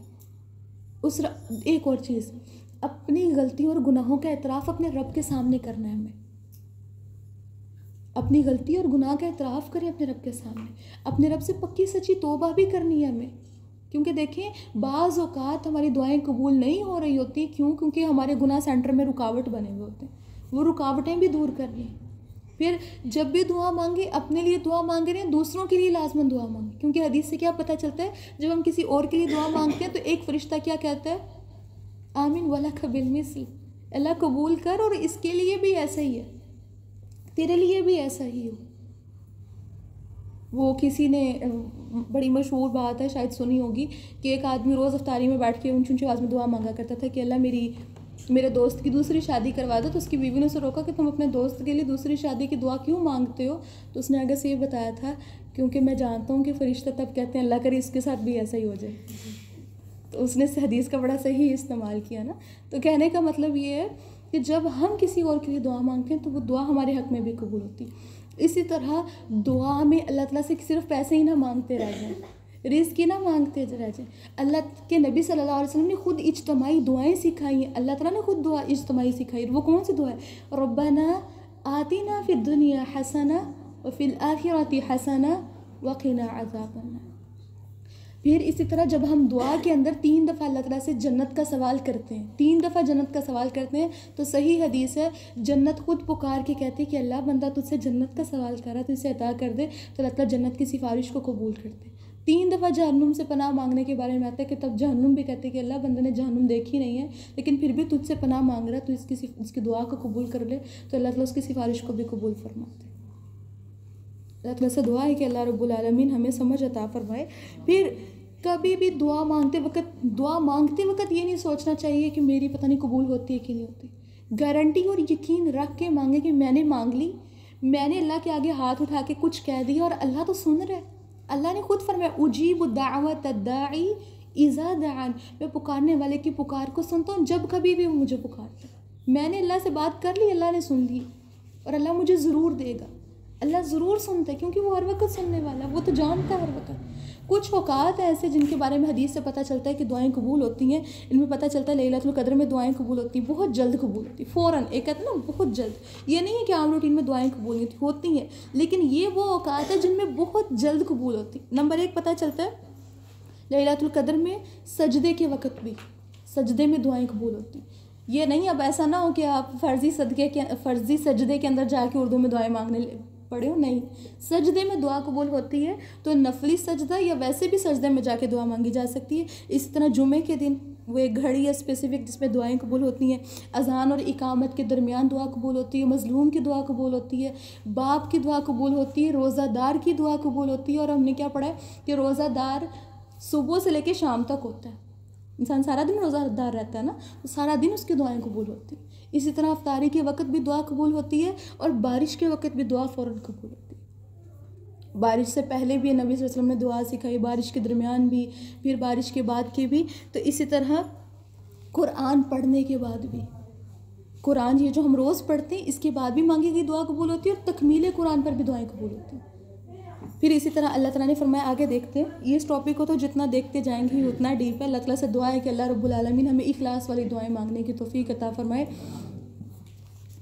बस कहने का मतलब ये कि दुआ छोड़नी नहीं है, मांगनी, मायूस नहीं होना, ये भी तकब्बुर के ज़ुमरे में आता है। ठीक, जल्दबाजी नहीं करते दुआ में। फिर अल्लाह ताला ने फरमाया, लिहाजा उन्हें चाहिए कि वो मेरे अहकामात बजा लाएं और मुझ पर ईमान लाएं, इस तरह तवक्को है कि वो हिदायत पा जाएंगे। उहिल्ला लकुम लैलतस सियाम रफ़सु इला निसाइकुम, रोज़ों की रातों में तुम्हारे लिए अपनी बीवियों के पास जाना हलाल कर दिया गया है। वो तुम्हारे लिए लिबास हैं और तुम उनके लिए लिबास हो। अल्लाह को मालूम है कि तुम अपने आप से ख़यानत कर रहे थे, लिहाजा अल्लाह ने तुम पर मेहरबानी की और तुम्हारा कसूर मुआफ़ कर दिया। सो अब तुम उनके पास जा सकते हो, जो कुछ अल्लाह ने तुम्हारे लिए लिख दिया है उसको हासिल कर सकते हो। और फरमाया, और फजर के वक़्त अल्लाह ताला ने फरमाया वकुलू वशरबू हत्ता यतबय्यन लकुमुल खैतुल अबयज़ु मिनल खैतिल अस्वद मिनल फज्र, और फजर के वक़्त जब तक सफ़ेद धारी काली धारी से वाज़े ना हो जाए तुम खा पी सकते हो। हज़रत अदी बिन हातिम के बारे में पता चलता है, वो खुद कहते हैं कि मैंने रात को एक सफ़ेद डोरी, एक सफ़ेद धागा और एक स्याह धागा अपने तकिए के नीचे रख लिया और उन्हें देखता रहा कि कभी आपस में अलग होंगे, कब दोनों फासले पे आ जाएंगे। जब सुबह हुई तो नबी सल्लल्लाहु अलैहि वसल्लम से अर्ज़ किया कि अल्लाह के नबी सल्लल्लाहु अलैहि वसल्लम, मैंने अपने तकिए के नीचे 2 धागे रखे थे, क्योंकि अल्लाह ने फरमाया ना जब तक रात का स्याह धागा सुबह को सफ़ेद धागे से अलग ना हो जाए। मैंने दोनों धागे नीचे रख लिए थे, लेकिन ये दोनों धागे तो अलग ही नहीं हुए। तो अल्लाह के नबी सल्लल्लाहु अलैहि वसल्लम ने मुस्कुरा कर फरमाया था, तुम्हारा तकिया तो बहुत बड़ा है जिसके नीचे सुबह की सफ़ेद डोरी और रात की काली डोरी आ गई। यानी उन्होंने उसको स्पेसिफिक धागे से तशबीह दे ली, जबकि अल्लाह ने क्या फरमाया कि रात का अंधेरा सुबह की रोशनी से जब अलग होने लगे तो तुम्हारा रोज़े का वक़्त शुरू हो गया। और फरमाया फिर रात तक अपने रोज़े को पूरा करो, और अगर तुम मस्जिदों में एतकाफ़ में बैठो तो फिर अपनी बीवियों के पास ना जाओ, ये अल्लाह की हुदूद है और तुम उनके करीब भी ना जाओ। फरमाया इसी अंदाज से अल्लाह ताला अपने अहकामात लोगों के लिए खोल खोल कर बयान करता है ताकि वो मुत्तकी बन जाएँ। वला ताकुलू अमवालकुम बैनकुम बिल बातिल, और आपस में एक दूसरे का माल बातिल तरीके से ना खाओ। देखिए पहले हलाल खान रोज़ा क्या था, हलाल से रोका जा रहा था। यहाँ पे अल्लाह ताला ने फरमाया देखो अगर तुम हलाल से रुक सकते हो ना तो अब ये हराम से भी बच जाओ। और हराम क्या है, किसी दूसरे का हक खाना, नाजायज़ तरीके से माल खाना। और फरमाया हालांकि हकीकत हाल तुम्हें मालूम होती है। लोग, अल्लाह ताला ने फरमाया अल्लाह के नबी सल्लल्लाहु अलैहि वसल्लम, लोग आपसे नए चांद के बारे में पूछते हैं, आप उनसे कह दीजिए ये लोगों के लिए औकात और हज की ताजुब के लिए है, ये इसके अलावा कोई नेकी की बात नहीं कि तुम अपने घरों में पीछे की तरफ से आओ, बल्कि नेकी ये है कि इंसान तकवा इख्तियार करे। वो लोग क्या करते थे, जब वो लोग एहराम बांध लेते थे तो वो अपने घर के दरवाज़ों से घर में आने की बजाय क्या किया करते थे, पीछे से आया करते थे, पीछे से आया करते थे, घरों के दरवाज़ों के पिछली दीवार के फलांग के या फिर किसी और तरीके से। तो अल्लाह ताला ने फरमाया ये कोई नेकी नहीं है। आज हम ने भी ना ऐसे ही बहुत सी नेकी के तरीके खुद से ईजाद किए हैं, ऐसे नहीं करते, ऐसे गुनाह मिलता है इस टाइम करने से नेकी मिलेगी, बहुत से काम खुद से ईजाद किए हैं। तो अल्लाह ताला ने फरमाया ये कोई नेकी नहीं है कि तुम घर के अपने गेट से ना आओ, और फरमाया लिहाजा तुम घरों में उनके दरवाजे से ही आया करो। असल नेकी तो ये है कि इंसान तकवा इख्तियार करे। नेकी क्या है, अल्लाह से डर जा, जहाँ कहीं भी हो सिर्फ अपने रब का अपने दिल में खौफ रखना, ये असल तकवा है। और अल्लाह ताला ने फरमाया अल्लाह ताला से डरते रहो ताकि तुम कामयाब हो सको, और तुम अल्लाह के रास्ते में उन लोगों से जंग करो जो तुमसे जंग करते हैं, मगर ज़्यादती ना करना क्योंकि अल्लाह ताला ज़्यादती करने वालों को पसंद नहीं करता। और उनसे लड़ो, जहाँ भी उनसे आमना सामना हो जाओ, और उन्हें वहाँ से निकाल दो जहाँ से उन्होंने तुम्हें निकाला है। नबी सल्लल्लाहु अलैहि वसल्लम और सहाबा किराम को कहाँ से निकाला गया था, मक्का से। अल्लाह ताला ने फरमाया तुम भी उन्हें मक्का से निकाल देना। और फरमाया वल फितनतु अशद्दु मिनल कत्ल, और फितना कत्ल से भी ज़्यादा बड़ा जुर्म है, ज़्यादा बुरा है। फितना क्या होता है, फसाद बर्पा करना। और फरमाया मस्जिद हराम के करीब उनसे जंग ना करो, इल्ला ये कि वो वहाँ लड़ाई शुरू कर दें, और अगर वो उस जगह तुमसे लड़ाई करें तो फिर उनको कत्ल करो कि ऐसे काफिरों की यही सज़ा है। फिर अगर वो बाज आ जाएं तो बेशक अल्लाह ताला बख्शने वाला मेहरबान है। और उनसे जंग करो यहाँ तक कि फितना बाकी ना रहे और दीन सारे का सारा अल्लाह के लिए हो जाए। फिर अगर वो बाज आ जाएँ तो अल्लाह ताला ने फरमाया तो ज़ालिमों के अलावा किसी पर किसी किस्म की कोई दस्तदराजी नहीं की जाएगी। अशहरुल हराम बिशहरिल हराम, फरमाया हुर्मत वाले महीने का बदला हुर्मत वाला ही होगा, और तमाम हुर्मतों में बदले की यही बराबरी की सूरत होगी। लिहाजा अगर कोई तुम पर ज़्यादती करे तो तुम भी उस पर उतनी ही ज़्यादती कर सकते हो जितनी उसने तुम पर की है। उस दौर में क्या करते थे, चूँकि हुर्मत के महीने 4 हैं, और वो कौन कौन से हैं,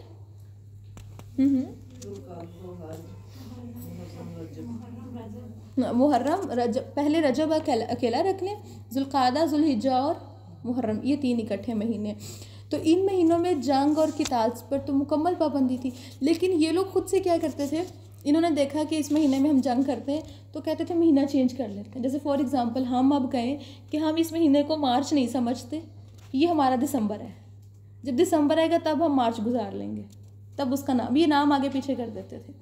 तो अल्लाह ताला ने फरमाया ये कोई नेकी नहीं है, ये गलत तरीका है। जिस महीने में इन्होंने जंग करनी होती थी महीने का नाम बदल देते थे और कहते थे अब ये महीना नहीं है, ये मुहर्रम नहीं है, हम जंग कर लेंगे और जिस महीने में हम फारिग होंगे उस महीने को हम मुहर्रम गुजार लेंगे। तो अल्लाह ताला ने फरमाया ये कोई तरीका नहीं है। अल्लाह ताला ने फरमाया जान लो कि अल्लाह ताला डरने वालों के साथ है। अल्लाह ताला के रास्ते में खर्च करो और अपने हाथों अपने आप को हलाकत में ना डालो। वला तुल्कू बिअयदीकुम इलत तहलुका, अपने आप को खुद अपने हाथों हलाकत में न डालो और एहसान का तरीका इख्तियार करो और अल्लाह ताला एहसान करने वालों को पसंद करता है। हदीस में आता है कि जिब्राइल अलैहिस्सलाम जब तमाम सहाबा के सामने अजनबी सूरत में आप सल्लल्लाहु अलैहि वसल्लम के पास आए और आपसे पूछा कि एहसान क्या है, तो आप सल्लल्लाहु अलैहि वसल्लम ने जवाब दिया एहसान ये है कि तू अल्लाह की इबादत इस तरह करे जैसे तू उसे देख रहा है, और अगर तुझसे ये ना हो सके तो कम अज़ कम ये समझे कि अल्लाह तुझे देख रहा है, ये ऐसा। और इसकी डेफिनेशन हज़रत जिब्राइल अलैहिस्सलाम ने खुद की थी। अपनी नमाज़ों को ये सोच के पढ़ना कि मैं अल्लाह को देख रही हूँ। जिब्राइल अलैहिस्सलाम ने फरमाया अगर तुम ये नहीं सोच सकते तो क्या सोचो कि अल्लाह मुझे देख रहा है, ये एहसान है। तो देखिए क्या हम वैसी नमाज़ पढ़ेंगे जैसे हम आजकल पढ़ते हैं, जब हमें ये एहसास हो कि मेरा रब मुझे देख रहा है, अपने रब के सामने खड़ी। और यही एहसान है, ये एहसान है जो इंसान को जन्नत के ऊपरले दर्जे पे ले जाएगा। जब हम कलमा पढ़ते हैं ना, ज़बान से ला इलाहा इल्लल्लाह कहते हैं तो हम सिर्फ मुसलमान हैं, और जब हम उस पर मज़ीद गहराई में जाते हैं, मज़ीद अमल की कोशिश करते हैं, मज़ीद अमल की कोशिश करते हैं, तो हम थोड़ा सा ऊपर जाते हैं और हम मोमिन बन जाते हैं। और मोमिन की क्वालिटीज़ भी हम आगे जाके पढ़ेंगे, लेकिन मोमिन से भी ऊपर की क्वालिटी एहसान है। हर वक्त हर काम ये सोच के करना कि मेरा रब मुझे देख रहा है, मेरा रब मुझे देख रहा है, मेरा रब मुझसे नाराज़ ना हो जाए, ये एहसान है। और वो लोग जो एहसान करते हैं उनके बारे में ये कि अल्लाह ताला कल क़यामत के दिन उनको अपना दीदार करवाएंगे, वसनज़ीदुल मुहसिनीन। और अल्लाह ताला यही चाहते हैं हमसे। अल्लाह ताला ने खुद भी फरमाया ना, अल्लाह ताला ने फरमाया लज़ी खलक़ल मौत वल हयाता लियब्लुवकुम अय्युकुम अहसनु अमला। अल्लाह ताला ने ज़िंदगी मौत को पैदा किया ताकि चेक करे काम में तुम में से एहसन अमल कौन करता है, सबसे अच्छे काम कौन करता है। तो देखिए अब आज से तरावी भी पढ़नी है इंशाल्लाह, रोज़ा भी रखना है कल को, तो सोचना ये है कि एहसन अमल कौन सा है हमारा। हमारी तरावी आम तरावी नहीं बल्कि एहसन तरावी होनी चाहिए। रोज़ा आम रोज़ा नहीं बल्कि एहसन रोज़ा होना चाहिए, उम्दा रोज़ा होना चाहिए, क्योंकि अल्लाह ताला यही तो चाहते हैं। याद रखिएगा हदीस है, नबी सल्लल्लाहु अलैहि वसल्लम ने फरमाया बहुत से रोज़ादार ऐसे हैं जिनको सिवाय भूख प्यास के कुछ भी हासिल नहीं होता, और बहुत से क़याम करने वाले ऐसे हैं कि उनको रात को जागने के सिवा कुछ भी हासिल नहीं होता। तो क्यों नहीं हासिल होता? क्योंकि उनकी नीयतें अल्लाह की रज़ा के लिए खालिस नहीं। हमें नीयतों को, अपनी इबादतों को अल्लाह की रज़ा के लिए खालिस करना, और हर वक्त जैसे रोज़ा रख के ये सोचना ना कि मेरा रब मुझे देख रहा है, मैं पानी ना पी लूँ। हर इबादत करते वक्त भी ये सोचना है कि मेरा रब मुझे देख रहा है, मैंने सिर्फ अपने रब को खुश कर रहा है। हुकूक, आपस के जो हुकूक होते हैं, वालिदैन हैं, औलाद हैं, घर वाले हैं, रिश्तेदार हैं, इनके दरमियान के आपस में मामलात में भी ये सोचना है कि बेशक मर्द नहीं देख रहे लेकिन अल्लाह तो देख रहे हैं। तो अल्लाह ताला ने फरमाया, आगे देखते हैं, अल्लाह ताला ने फरमाया व अतिम्मुल हज्ज वल उम्रता लिल्लाह, अगर अल्लाह की खुशनुदी के लिए हज और उम्रा की नियत करो तो उसे पूरा करो, और अगर कहीं घेर लिए जाओ तो जो कुर्बानी तुम्हें मुयस्सर आ सके वहीं कर दो, और अपने सर उस वक़्त तक ना मुंडाओ जब तक कुर्बानी अपने ठिकाने पर ना पहुंच जाए, मगर जो शख्स मरीज़ हो या उसके सर में कोई तकलीफ़ हो तो फिर वो अपना सर मुंडवा सकता है, शर्त ये कि रोज़ों से या सदक़े से या कुर्बानी से उसका फ़िदिया कर दे। काब बिन उजरा बयान करते हैं कि हम हुदैबिया में नबी सल्लल्लाहु अलैहि वसल्लम के साथ थे, एहराम बांधे हुए थे, लेकिन मुशरिकीन ने हमें उम्रे से रोक दिया। वो कहते हैं कि मेरे बाल बहुत लंबे थे और जुएँ मेरी मुंह पे गिर रही थी, तो आप सल्लल्लाहु अलैहि वसल्लम मेरे पास से गुजरे और उन्होंने पूछा क्या सर की जुएँ तुम्हें तकलीफ़ दे रही हैं? तो मैंने अर्ज़ किया जी हाँ। तब ये आयत नाजिल हुई, तो अल्लाह के नबी सल्लल्लाहु अलैहि वसल्लम ने फरमाया अपना सर मुंड डालो, यानी कुर्बानी से पहले ही सर मुंड डालो, और उसके बदले में क्या करना है, 3 रोज़े रखने हैं, या 6 मिस्कीनों को खाना खिलाओ, या फिर कुर्बानी कर दो। और फिर अल्लाह ताला ने फरमाया फिर जब तुम्हें अमन नसीब हो जाए और तुम हज से पहले मक्का पहुंच सको, तो जो शख्स हज का ज़माना आने तक उम्रा करने का फ़ायदा उठाना चाहे वो कुर्बानी करे जो उसे मुयस्सर आ सके, और अगर मुयस्सर ना आए तो 3 रोज़े तो अय्याम हज में रखे और 7 घर वापस जाकर रखे। ये कुल 10 रोज़े हो गए। ये हुक्म उन लोगों के लिए है जो मस्जिद हराम के रहने वाले नहीं हैं, यानी मक्का के रिहायशी नहीं है। फरमाया और अल्लाह के अहकामात की खिलाफ वर्जी से बचो और जान लो कि अल्लाह ताला सख्त सज़ा देने वाला है। अल हज्जु अशहुरुम मालूमात, हज के महीने सबको मालूम है। तो जो शख्स इन महीनों में हज का अज़म करे उसे मालूम होना चाहिए कि हज के दौरान ना ही अल्लाह ताला ने फरमाया ना ही जिनसी छेड़छाड़ जायज़ है, ना बदकिरदारी और ना ही लड़ाई झगड़ा। हदीस से पता चलता है जो शख्स ऐसा हज करके आए कि उसने हज के दरमियान, जिस शख्स ने अल्लाह के लिए हज किया उस दौरान ना बेहयाई की बात की ना गुनाह का काम किया, तो अल्लाह के नबी सल्लल्लाहु अलैहि वसल्लम ने फरमाया वो ऐसे वापस आता है जैसे उस दिन था जब वो पैदा हुआ था, like a new born baby. कोई गुनाह नहीं, कुछ भी नहीं, सारा गुनाहों का दफ्तर साफ है, खाली है बिल्कुल। ऐसे ही इंसान हज करने के बाद हो जाता है। और फिर अल्लाह के नबी सल्लल्लाहु अलैहि वसल्लम, अल्लाह ताला ने फरमाया और जो भी नेकी का काम तुम करते हो अल्लाह ताला उसे जानता है। और फरमाया वतज़व्वदू, अपना सामान साथ ले लिया करो, फ़इन्न खैरज़्ज़ादि तक़वा, और अल्लाह के घर जाने के लिए जो सबसे बेहतरीन तुम्हारा सामान है उनमें सबसे बेहतरीन चीज़ वो तक़वा है। यानी जब भी कहीं जाने लगो तो अपना सामान पैक करके जाते हैं ना, तो अल्लाह ताला ने फरमाया सामान साथ लेके जाओ, ज़रूरत की चीज़ें लेकर जाओ, लेकिन उनमें सबसे बेहतरीन चीज़ क्या है? वो अल्लाह का खौफ है, अल्लाह का डर और अल्लाह की मोहब्बत। क्योंकि ये इबादतें ऐसी हैं इंसान के दिल में तकब्बुर आता है कि अच्छा मैंने ये भी कर लिया और मैं इस मकसद के लिए जा रही हूँ। तो अल्लाह ताला ने फरमाया बेहतरीन ज़ादिरा क्या है? तकवा है। अल्लाह ताला से दुआ है कि अल्लाह रब्बुल इज़्ज़त हम सबको तकवा अता फरमाए। और फरमाया और ए अक्ल वालो, अक्ल की बात यही है कि मेरी नाफरमानी से बचते रहो। अगर तुम हज के दौरान अपने रब का फ़ज़ल भी तलाश करो तो कोई हरज नहीं। फिर जब तुम अरफात से वापस आओ तो मशअर हराम यानी मुज़दलिफ़ा पहुँचकर अल्लाह को उस तरह याद करो जैसे उसने तुम्हें हिदायत दी है, वरना उससे पहले तो तुम रास्ता भूले हुए थे। और फरमाया फिर वहाँ से वापस चले जाओ जहाँ से सब लोग लौटते हैं और अल्लाह से बख्शिश तलब करते रहो, यकीनन अल्लाह ताला बड़ा बख्शने वाला निहायत रहम करने वाला है। फिर जब तुम अरकान हज अदा कर चुको तो अल्लाह ताला को ऐसे याद करो जैसे तुम अपने आबाओ अजदाद को याद किया करते थे, ये इससे भी बढ़कर। फिर लोगों में कुछ तो ऐसे हैं जो कहते हैं, क्या कहते हैं? रब्बना आतिना फिद दुनिया वमा लहू फिल आखिरति मिन खलाक। अल्लाह ताला ने फरमाया कुछ लोगों में से ऐसे हैं जो कहते हैं कि अल्लाह में सब कुछ दुनिया में दे दे। अल्लाह ने फरमाया उनका आखिरत में कोई हिस्सा नहीं। जो अल्लाह से सिर्फ दुनिया मांगते रहते हैं, ये नेकियों का बदला है, खा कुछ भी है, खा दुआएं भी सिर्फ दुनिया की मांगते हैं, अल्लाह ने फरमाया आखिरत में कुछ नहीं मिलेगा उनको। लेकिन साथ ही फरमाया कुछ लोग ऐसे भी हैं, दुआ अल्लाह ने खुद सिखाई, जो कहते हैं रब्बना आतिना फिद दुनिया हसना व फिल आखिरति हसना व क़िना अज़ाबन नार। लोगों में कुछ लोग ऐसे हैं जो कहते हैं कि अल्लाह हमें दुनिया में भी भलाई दे, आखिरत में भी भलाई दे और हमें आखिरत के अज़ाब से बचा ले। और मैं ऐसे लोगों का अपनी अपनी कमाई के मुताबिक दोनों जगह हिस्सा है। कितनी जामे दुआ सिखाई। जब हम कहते हैं ना अल्लाह ताला से अल्लाह मुझे दुनिया की भलाई अता कर, रब्बना आतिना फिद दुनिया हसना, तो इसका मतलब पता है क्या? दुनिया की भलाई से मुराद अल्लाह ऐसा रिस्क दे जो हराम ना हो, ऐसा रिस्क दे जो बरकत वाला हो। इसी तरह अल्लाह ऐसा वक़्त दे जिसमें बरकत हो, अल्लाह ऐसी औलाद दे जो नेक साले, ऐसा इल्म दे जो नफ़ामंद हो, ठीक, ऐसा इल्म दे जो नफ़ामंद हो, कामयाबी कामरानी, दुनिया की हर चीज़, इज़्ज़त शोहरत हर चीज़ इसमें आती है जब हम अल्लाह से दुनिया की भलाई मांगते हैं। और आखिरत की भलाई का मतलब क्या है? मरने के बाद से लेकर जन्नत में पहुंच जाने तक की आसानी, कब्र में आसानी, पुल से रात को पार करना, आसान हिसाब, फिर वो अल्लाह की पिंडली को सजदा करने वाली, सारे मामलात में अल्लाह ताला से आसानी तलब करते हैं। आखिरत में भलाई का ये मतलब। बहुत जामे दुआ है लेकिन हमें समझ ही नहीं आती। अब ये दुआ अच्छी से याद भी करनी है।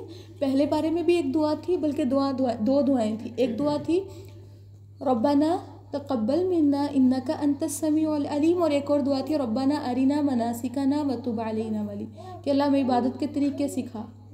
ठीक, दो दुआएं वो हो गई, अब एक ये हो गई। ये तीन दुआएं हो गई जो याद रखनी। ठीक, अल्लाह ताला से दुआ है कि अल्लाह ताला हमें सही मानों में दुआ मांगने की समझ अता फरमाए और दुआ मांगने की तौफीक भी अता फरमाए और सब दुआओं को हमारे हक़ में कबूल फरमाए। और फिर अल्लाह ताला ने फरमाया वज़्कुरुल्लाह फ़ी अय्यामिम मअदूदात, इन गिनती के चंद दिनों में अल्लाह को खूब याद करो। यहाँ पे गिनती के चंद दिनों से मुराद जुल्हिज्जा के चंद दिन जिनको अय्याम तशरीक कहते हैं। और फरमाया फिर अगर कोई शख्स जल्दी करके 2 दिनों में वापस आ जाए तब भी कोई हरज नहीं, और जो 1 दिन की ताख़ीर कर ले तो भी कोई बात नहीं, बेशक शर्त यह है कि वो अल्लाह से डरने वाला हो और अल्लाह की नाफरमानी से बचते रहो। जान लो कि आखिरत को तुम उसी के सामने जमा किए जाओगे। और लोगों में से कोई तो ऐसा है जिसकी बात आपको दुनिया की ज़िंदगी में बड़ी अच्छी मालूम होती है और वो अपनी नेक नीयती पर अल्लाह को भी गवाह बनाता है, हालांकि वो सख्त किस्म का झगड़ालू होता है। और फरमाया और जब वो ऐसी बातें करके लौटता है तो उसकी सारी तगोदो ये होती है कि वह ज़मीन में फ़साद मचाए और फरमाया नस्ल इंसानी को तबाह करे, हालांकि अल्लाह ताला फ़साद को पसंद नहीं करता। और जब उससे कहा जाता है कि अल्लाह से डरो तो उसका गुरूर उसे गुनाह पर जमा देता है। बहुत से लोग ऐसे होते हैं जब आप उनको दीन की दावत देते हैं तो वो अड़ जाते हैं अपने गुनाहों पर, नाफरमानी पर अड़ जाते हैं, और असल में यही तकब्बुर है। तो अल्लाह ताला ने फरमाया ऐसे शख्स के लिए जहन्नुम काफ़ी है, वो बहुत बुरा ठिकाना है। नबी सल्लल्लाहु अलैहि वसल्लम ने फरमाया रब्बुल आलमीन के सामने जन्नत और दोज़ख का झगड़ा हो गया।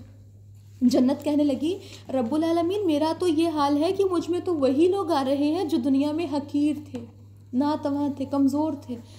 और दोज़ख कहने लगी मुझ में वो लोग आ रहे हैं जो दुनिया में मुतकब्बिर थे। तो अल्लाह ताला ने जन्नत से फरमाया तू मेरी रहमत है और दोज़ख से फरमाया तू मेरा अज़ाब है। कितनी बड़ी बात है। जन्नत में आजिज़ लोग जा रहे थे, मुत्तकी, झुक, जिनकी गर्दनों में सरिया नहीं होता, जो हिल्म वाले लोग होते हैं, तहम्मुल वाले लोग। जबकि जहन्नुम में कौन से लोग जा रहे हैं? जिनके अंदर तकब्बुर, जो अपने आप को बहुत बड़ी चीज़ समझते हैं। अल्लाह ताला से दुआ है कि अल्लाह रब्बुल आलमीन हमें ऐसी रूहानी बीमारियों से महफूज रखे। फिर अल्लाह ताला ने फरमाया लोगों में से कोई ऐसा भी है जो अल्लाह की रज़ा के लिए अपनी जान तक को खपा देता है, और फरमाया ऐसे बंदों पर अल्लाह बड़ा मेहरबान है। तो सुहेब रज़ियल्लाहु तआला अन्हु के बारे में मिलता है ये आयत नाजिल हुई थी, और भी बहुत से लोग थे इनके बारे में पता चलता है। ये अपना वतन तर्क करके हिजरत की गर्ज से मदीना आ रहे थे कि रास्ते में मुशरिकों ने पकड़ लिया और इस्लाम छोड़ने पर मजबूर किया कि इस्लाम छोड़ दो, लेकिन इन्होंने कहा कि नहीं मैं इस्लाम नहीं छोड़ूंगा। तो सुहेब रज़ी अल्लाह तआला अन्हु कहने लगे कि मैं अपना घर और अपना सारा माल तुम्हें इस शर्त पर देने को तैयार हूँ कि तुम मुझे अल्लाह के रास्ते में निकलने से ना रोको। तो उन्होंने इस शर्त पर आपको छोड़ दिया, अपना घर भी दे आए, अपना माल भी दिए, अपनी एक एक चीज़ उनको दे आए, और बदले में क्या चीज़ लेके आए? सिर्फ एक कलमा इस्लाम, सिर्फ अपना दीन बचा के ले आए। आज हमें कोई कहे कि अपना घर भी दे दो, अपना हर तरह का माल भी दे दो, अपनी गाड़ी की चाबियाँ भी दे दो, दुकान की चाबियाँ भी दे दो, और इस्लाम छोड़ दो, या फिर 2 ही ऑप्शन है, तो हम क्या करेंगे? हम कहेंगे लो भाई हम माल नहीं दे सकते कलमे का, कि हम दोबारा फिर पढ़ लेंगे, हमारा ईमान इतना कमज़ोर है। तो अल्लाह ताला ने उनकी तारीफ़ की है कि कुछ लोग ऐसे हैं जो अपना आप बेच देते हैं अल्लाह की रज़ा की खातिर, अल्लाह की रज़ा चाहने के लिए। क्या हमें कुर्बानी देनी पड़ती? यकीन करें आज हमें इतनी बड़ी कुर्बानियाँ नहीं देनी पड़ती। अगर हमें कुर्बानी देनी पड़ती ना तो हमें सिर्फ अपने नफ्स की कुर्बानी देनी पड़ती, कभी अपनी नींद की, कभी अपनी ख्वाहिशात की, ऐसी है ना, कभी अपने वक़्त की। अल्लाह ताला से दुआ है कि अल्लाह रब्बुल इज़्ज़त हमें समझ दे। और अल्लाह ताला ने फरमाया ऐसे ही बंदों पर अल्लाह ताला बड़ा मेहरबान है। या अय्युहल्लज़ीना आमनु दुखुलू फिस्सिल्मि काफ़ा, ए लोगों जो ईमान लाए हो।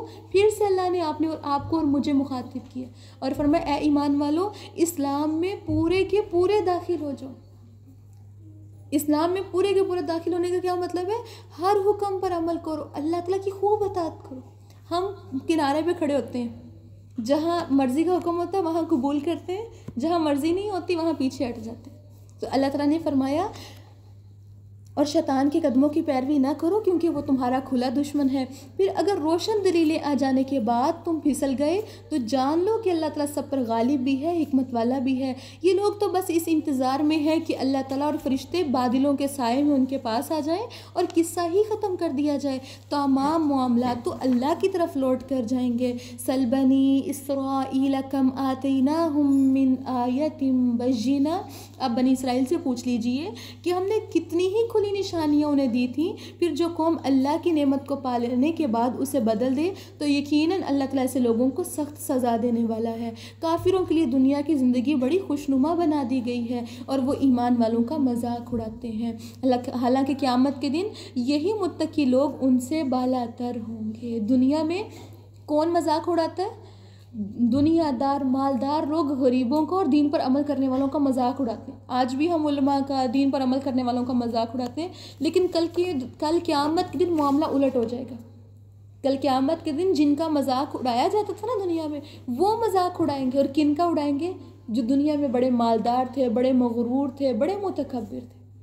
तो अल्लाह ताला ने फरमाया, रही दुनिया की ज़िंदगी तो यहाँ अल्लाह जिसे चाहता है बग़ैर हिसाब के रिस्क देता है। इब्तिदा में सब लोग एक ही दीन पर थे, फिर उन्होंने आपस में इख्तिलाफ़ किया तो अल्लाह ताला ने अम्बिया अलैहिस्सलाम को भेजा, जो खुशखबरी देने वाले और डराने वाले थे। इन अम्बिया के साथ अल्लाह ने हक़ को वाज़े करने वाली किताब भी नाजिल फरमाई ताकि वो लोगों में उन बातों का फ़ैसला कर दे जिनमें उन्होंने इख्तिलाफ़ किया था। और वाज़े दलाइल आ जाने के बाद जिन लोगों ने इख्तिलाफ़ किया तो इसकी वजह ये ना थी कि उन्हें हक बात का इल्म नहीं था, बल्कि वो तो आपस में ज़िदबाजी और अना की वजह से था। फिर जो लोग अम्बिया पर ईमान ले आए उन्हें अल्लाह ताला ने अपनी इज़्ज़त से उन इख्तिलाफ़ी उमूर में हक़ का रास्ता दिखा दिया और अल्लाह ताला जिसे चाहे सीधा रास्ता दिखा देता है। क्या तुम ये समझते हो?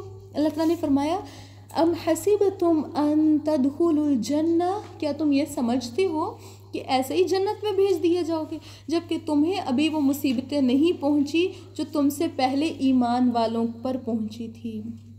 मिलता है कि नबी सल्लल्लाहु अलैहि वसल्लम के पास सहाबे किराम गए थे और जाकर कहने लगे, नबी सल्लल्लाहु अलैहि वसल्लम काबे की दीवार के साथ टेक लगा के लेटे हुए थे। तो नबी सल्लल्लाहु अलैहि वसल्लम से कहने लगे कि अल्लाह के नबी सल्लल्लाहु अलैहि वसल्लम, आप अल्लाह ताला से दुआ क्यों नहीं करते? हम इतनी मुश्किलें, इतनी तकलीफ़ों, इतनी आजमाइशें बर्दाश्त कर रहे हैं। तो अल्लाह के नबी सल्लल्लाहु अलैहि वसल्लम ने फरमाया, तुम्हें मुसीबतें और तकलीफ़ें कौन सी? तुमसे पहले लोगों को तो आरे के साथ सर से लेके पाँव तक चीर दिया जाता था, लेकिन वो उन पर सब्र करते थे। उनको जिंदा ज़मीन में गाड़ दिया जाता था, खड़ा करके ऊपर मिट्टी डाल दी जाती थी। आप इमेजिन करें, वो ज़्यादा गर्म, ज़्यादा मोटी रज़ाई के अंदर भी हमारा सर अगर वो रह जाए, पैक हो जाए अंदर, तो सांस नहीं आता, कितना मुश्किल हो जाता। उनको ज़मीन में दफना दिया जाता था जिंदा को, सिर्फ इस वजह से कि वो दीन पर थे। तो अल्लाह के नबी सल्लल्लाहु अलैहि वसल्लम ने फरमाया कि तुम पर तो ऐसी मुसीबतें आई कोई नहीं, और अब भी देखा जाए तो सहाबा ने जो कुछ बर्दाश्त किया वो हम पर नहीं है। तो अल्लाह ताला ने फरमाया, उन पर इस कदर मुसीबतें और सख्तियाँ आई थीं जिन्होंने उनको हिला कर रख दिया था। यहाँ तक कि रसूल ख़ुद और उनके साथ ईमान लाने वाले भी पुकार उठे थे कि अल्लाह की मदद कब आएगी। इनके बारे में पता चलता है कि जो पहले दौर में लोग थे उनके गोश्त और पट्ठों में हड्डियों तक लोहे की कंघियाँ चलाई जाती थी। इतनी ज़ोर ज़ोर से वो लोहे के कंघे फेर दिए जाते थे जिसमें। तो अल्लाह रब्बुल इज़्ज़त ने फरमाया, अल्लाह ताला ने उन्हें तसल्ली देते हुए फरमाया, सुन लो, अला इन्ना नस्रुल्लाहि करीब, अल्लाह की मदद तो पहुँचने ही वाली है, बड़ी ही करीब है। फिर अल्लाह ताला ने फरमाया, लोग आपसे पूछते हैं अल्लाह के नबी सल्लल्लाहु अलैहि वसल्लम क्या कुछ खर्च करें? आप उनसे कहिए, जो भी माल तुम खर्च करोगे वो वालिदैन, रिश्तेदारों, यतीमों, मिस्कीनों और मुसाफिरों का हक है, और जो भी भलाई का काम तुम करोगे तो फरमाया यकीनन अल्लाह ताला उसे खूब जानने वाला है। लोगों ने पूछा कि अल्लाह के नबी सल्लल्लाहु अलैहि वसल्लम हम क्या क्या कुछ खर्च करें? तो एक जगह अल्लाह ताला ने फरमाया, जो चीज़ ज़रूरत से ज़ायद है वो अल्लाह के रास्ते में दे दो। और देनी किसको है? वालिदैन को, रिश्तेदारों को, अजीज़ों को, ठीक। और फरमाया, तुम पर जिहाद फ़र्ज़ कर दिया गया है हालांकि वो तुम्हें नापसंद है। जिहाद क्या होता है? अल्लाह की खातिर अपने घरों से निकलना। अपने घरों से निकलना सबको ही नापसंद है, क्योंकि घर सुकून की जगह, रेस्ट करने की जगह। तो अल्लाह ताला ने फरमाया, हालांकि तुम्हें नागवार लगता है और ये ऐन मुमकिन है, अल्लाह ताला ने फरमाया, वअसा अन तकरहू शैअन वहुवा खैरुल लकुम, उम्मीद है कि तुम किसी चीज़ को नापसंद समझो और वो तुम्हारे हक़ में बेहतर हो। बहुत सी चीज़ें हमें नापसंद लगती हैं, नागवार लगती हैं, बहुत से काम नागवार गुजरते हैं, लेकिन अल्लाह ताला ने फरमाया वो तुम्हारे हक़ में बेहतर होता है। और ऐसी बहुत सी चीज़ें हैं जो तुम पसंद करते हो और वो तुम्हारे हक़ में बुरी होती हैं, और हकीकत तो अल्लाह ताला ही जानता है और तुम नहीं जानते। और फरमाया, लोग आपसे हुर्मत वाले महीने में लड़ाई करने के बारे में पूछते हैं, आप इनसे कहिए, हुर्मत वाले महीने में जंग करना बहुत बड़ा गुनाह है, मगर अल्लाह के रास्ते से रोकना और उससे कुफ्र करना और मस्जिद हराम से रोकना और वहाँ के बाशिंदों को वहाँ से निकाल देना, इससे भी बड़े गुनाह हैं।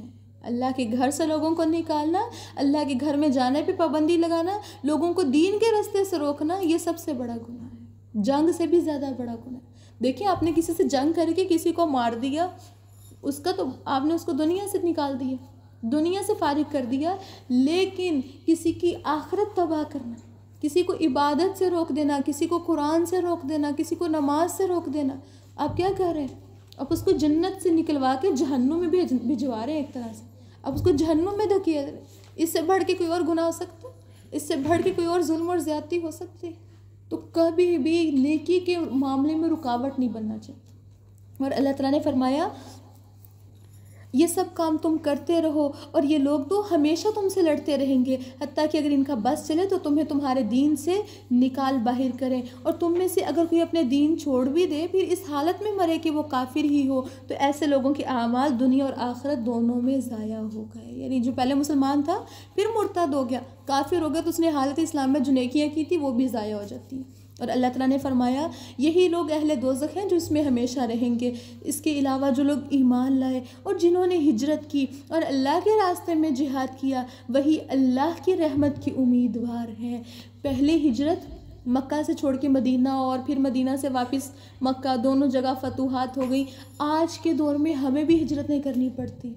हिजरतें ये नहीं कि हम अपना पाकिस्तान छोड़ के किसी और मुल्क में जाएंगे तो शायद दीन पर अमल कर सकेंगे, नहीं। असल में हमें जो हिजरत करनी पड़ती है वो हिजरत क्या है? अपने नफ्स को गुनाह के कामों से निकाल कर नेकी के कामों पे लगाना। हमें अपने नफ्स, जिहाद बिन नफ्स करना पड़ता है, और यही हिजरत है। जहाँ गुनाह के काम हो रहे हैं, जिन मजलिसों में हो रहे हैं, उन मजलिसों को छोड़ दिया जाए।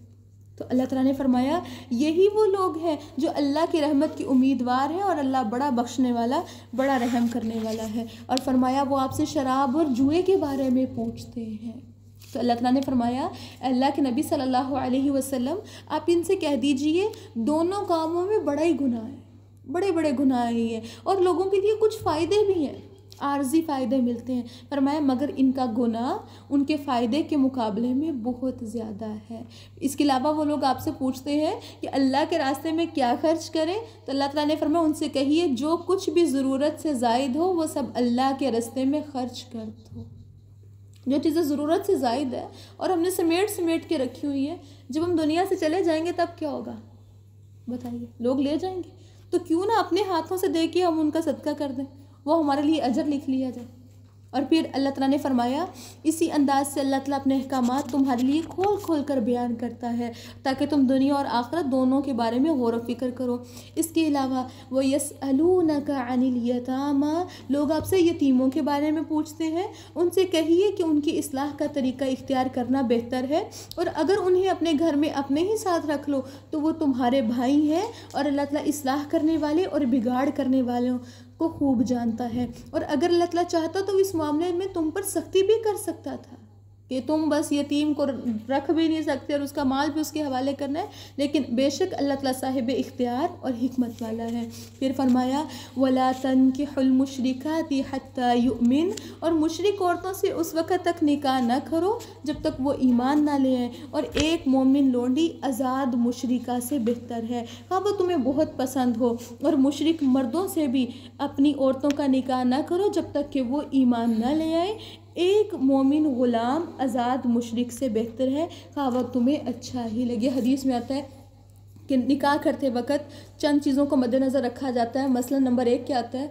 हसब नसब, मालो दौलत, खूबसूरती और दीनदारी। नबी सल्लल्लाहु अलैहि वसल्लम ने फरमाया, तुम दीनदारी को तरजीह देना, वरना तुम्हारे हाथ खाक आलूद हों और ज़मीन में फितना और फसाद फैल जाएगा अगर तुम दीनदारी को तरजीह नहीं दोगे। ज़ाहिरी बात है, जो शख्स अल्लाह से ही नहीं डरता, जो औरत अल्लाह से नहीं डरती, या जो मर्द अल्लाह से नहीं डरता, उसको किसी का खौफ नहीं है। वो हुकूकुल्लाह पूरे नहीं कर रहा, वो हुकूकुल इबाद भी पूरे नहीं करेगा। तो अल्लाह ताला ने फरमाया, इसी तरह अल्लाह ताला अपने इज़्न से तुम्हें जन्नत और मग़फ़िरत की तरफ बुलाता है, और अल्लाह ताला अपने अहकामात इसी अंदाज से खोल खोल कर लोगों के लिए बयान करता है ताकि वो नसीहत को कबूल करें। इसी तरह वयसअलूनका अनिल महीज़, लोग आपसे हैज़ के बारे में सवाल करते हैं, आप उनसे कहिए वो तो एक गंदगी की हालत है, लिहाजा हैज़ के दौरान औरतों से अलग रहो जब तक कि वो पाक ना हो जाए, उनके करीब ना जाओ। फिर जब वो पाक हो जाएँ तो उनके पास जा सकते हो जहाँ से अल्लाह ने तुम्हें हुक्म दिया है। अल्लाह ताला तौबा करने वालों और पाक साफ़ रहने वालों को पसंद करता है। ये चूँकि टॉपिक ही वो आया तो असल में बात ये है, हमारे माशरे में ये बड़ी अजीब अजीब बातें फैली हुई होती हैं। हकीकत ये है कि पीरियड्स अगर अफ्तारी से 10 मिनट पहले भी आ जाएं तो रोज़ा ख़त्म है, ठीक है। रोज़े की कज़ा देनी होगी बाद में, रोज़ा ख़त्म हो गया, अजर मिल गया, अजर पूरे रोज़े का मिलेगा। अब वो कुछ लोगों ने वो कहानी बनाई हुई है कि 10 बजे से पहले तबीयत ख़राब हो गई तो फिर रोज़ा शायद वो नहीं होगा, और अगर बाद में होगी तो रोज़ा आपको पूरा करेंगे, भूखे प्यासे रहेंगे, तो रोज़ा बिल्कुल नहीं होता। खा 10 मिनट पहले, खा 15 मिनट पहले, खा वो सहरी के फ़ौरन बाद, रोज़ा ख़त्म हो जाता है और इसका बिल्कुल अजर मिल जाता है नीयत की बिना पर, लेकिन रोज़े की कज़ा देनी पड़ती है, ठीक है। तो ये बहुत ज़रूरी चीज़ है। फिर इसी तरह आगे देखें, अल्लाह ताला ने फरमाया निसाउकुम हर्सुल लकुम, तुम्हारी औरतें तुम्हारी खेतियां हैं, लिहाजा जिधर से तुम चाहो अपनी खेती में आ सकते हो, मगर अपने मुस्तकबिल की भलाई का ख्याल रखो। खेती का मतलब ये है कि जैसे खेती को जितना अच्छा बीज, जितना पानी, जितनी उसकी केयर की जाती है उतना फल अच्छा मिलता है, तो इसी तरह वो अल्लाह ताला ने फरमाया कि घर में तुम जितना अच्छा इखलाक दोगे, जितनी इज़्ज़त, जितना प्यार दोगे, जितनी रिस्पेक्ट दोगे, बदले में तुम्हें आउटपुट सेम ही मिलेगा, बल्कि उससे ज़्यादा बेहतर मिलेगा। जब इनपुट ही बुरा दे रहे हैं, इखलाक बुरा है, किरदार बुरा है, सब चीज़ें बुरी लड़ाई झगड़े ही हैं, तो बदले में फिर रिस्पेक्ट तो नहीं मिल सकती। तो अल्लाह ताला ने फरमाया जान लो कि तुम अल्लाह ताला से मुलाकात करने वाले हो, और जो लोग इन बातों पर ईमान लाते हैं, ए नबी सल्लल्लाहु अलैहि वसल्लम उन्हें फ़लाह की खुशखबरी सुना दो।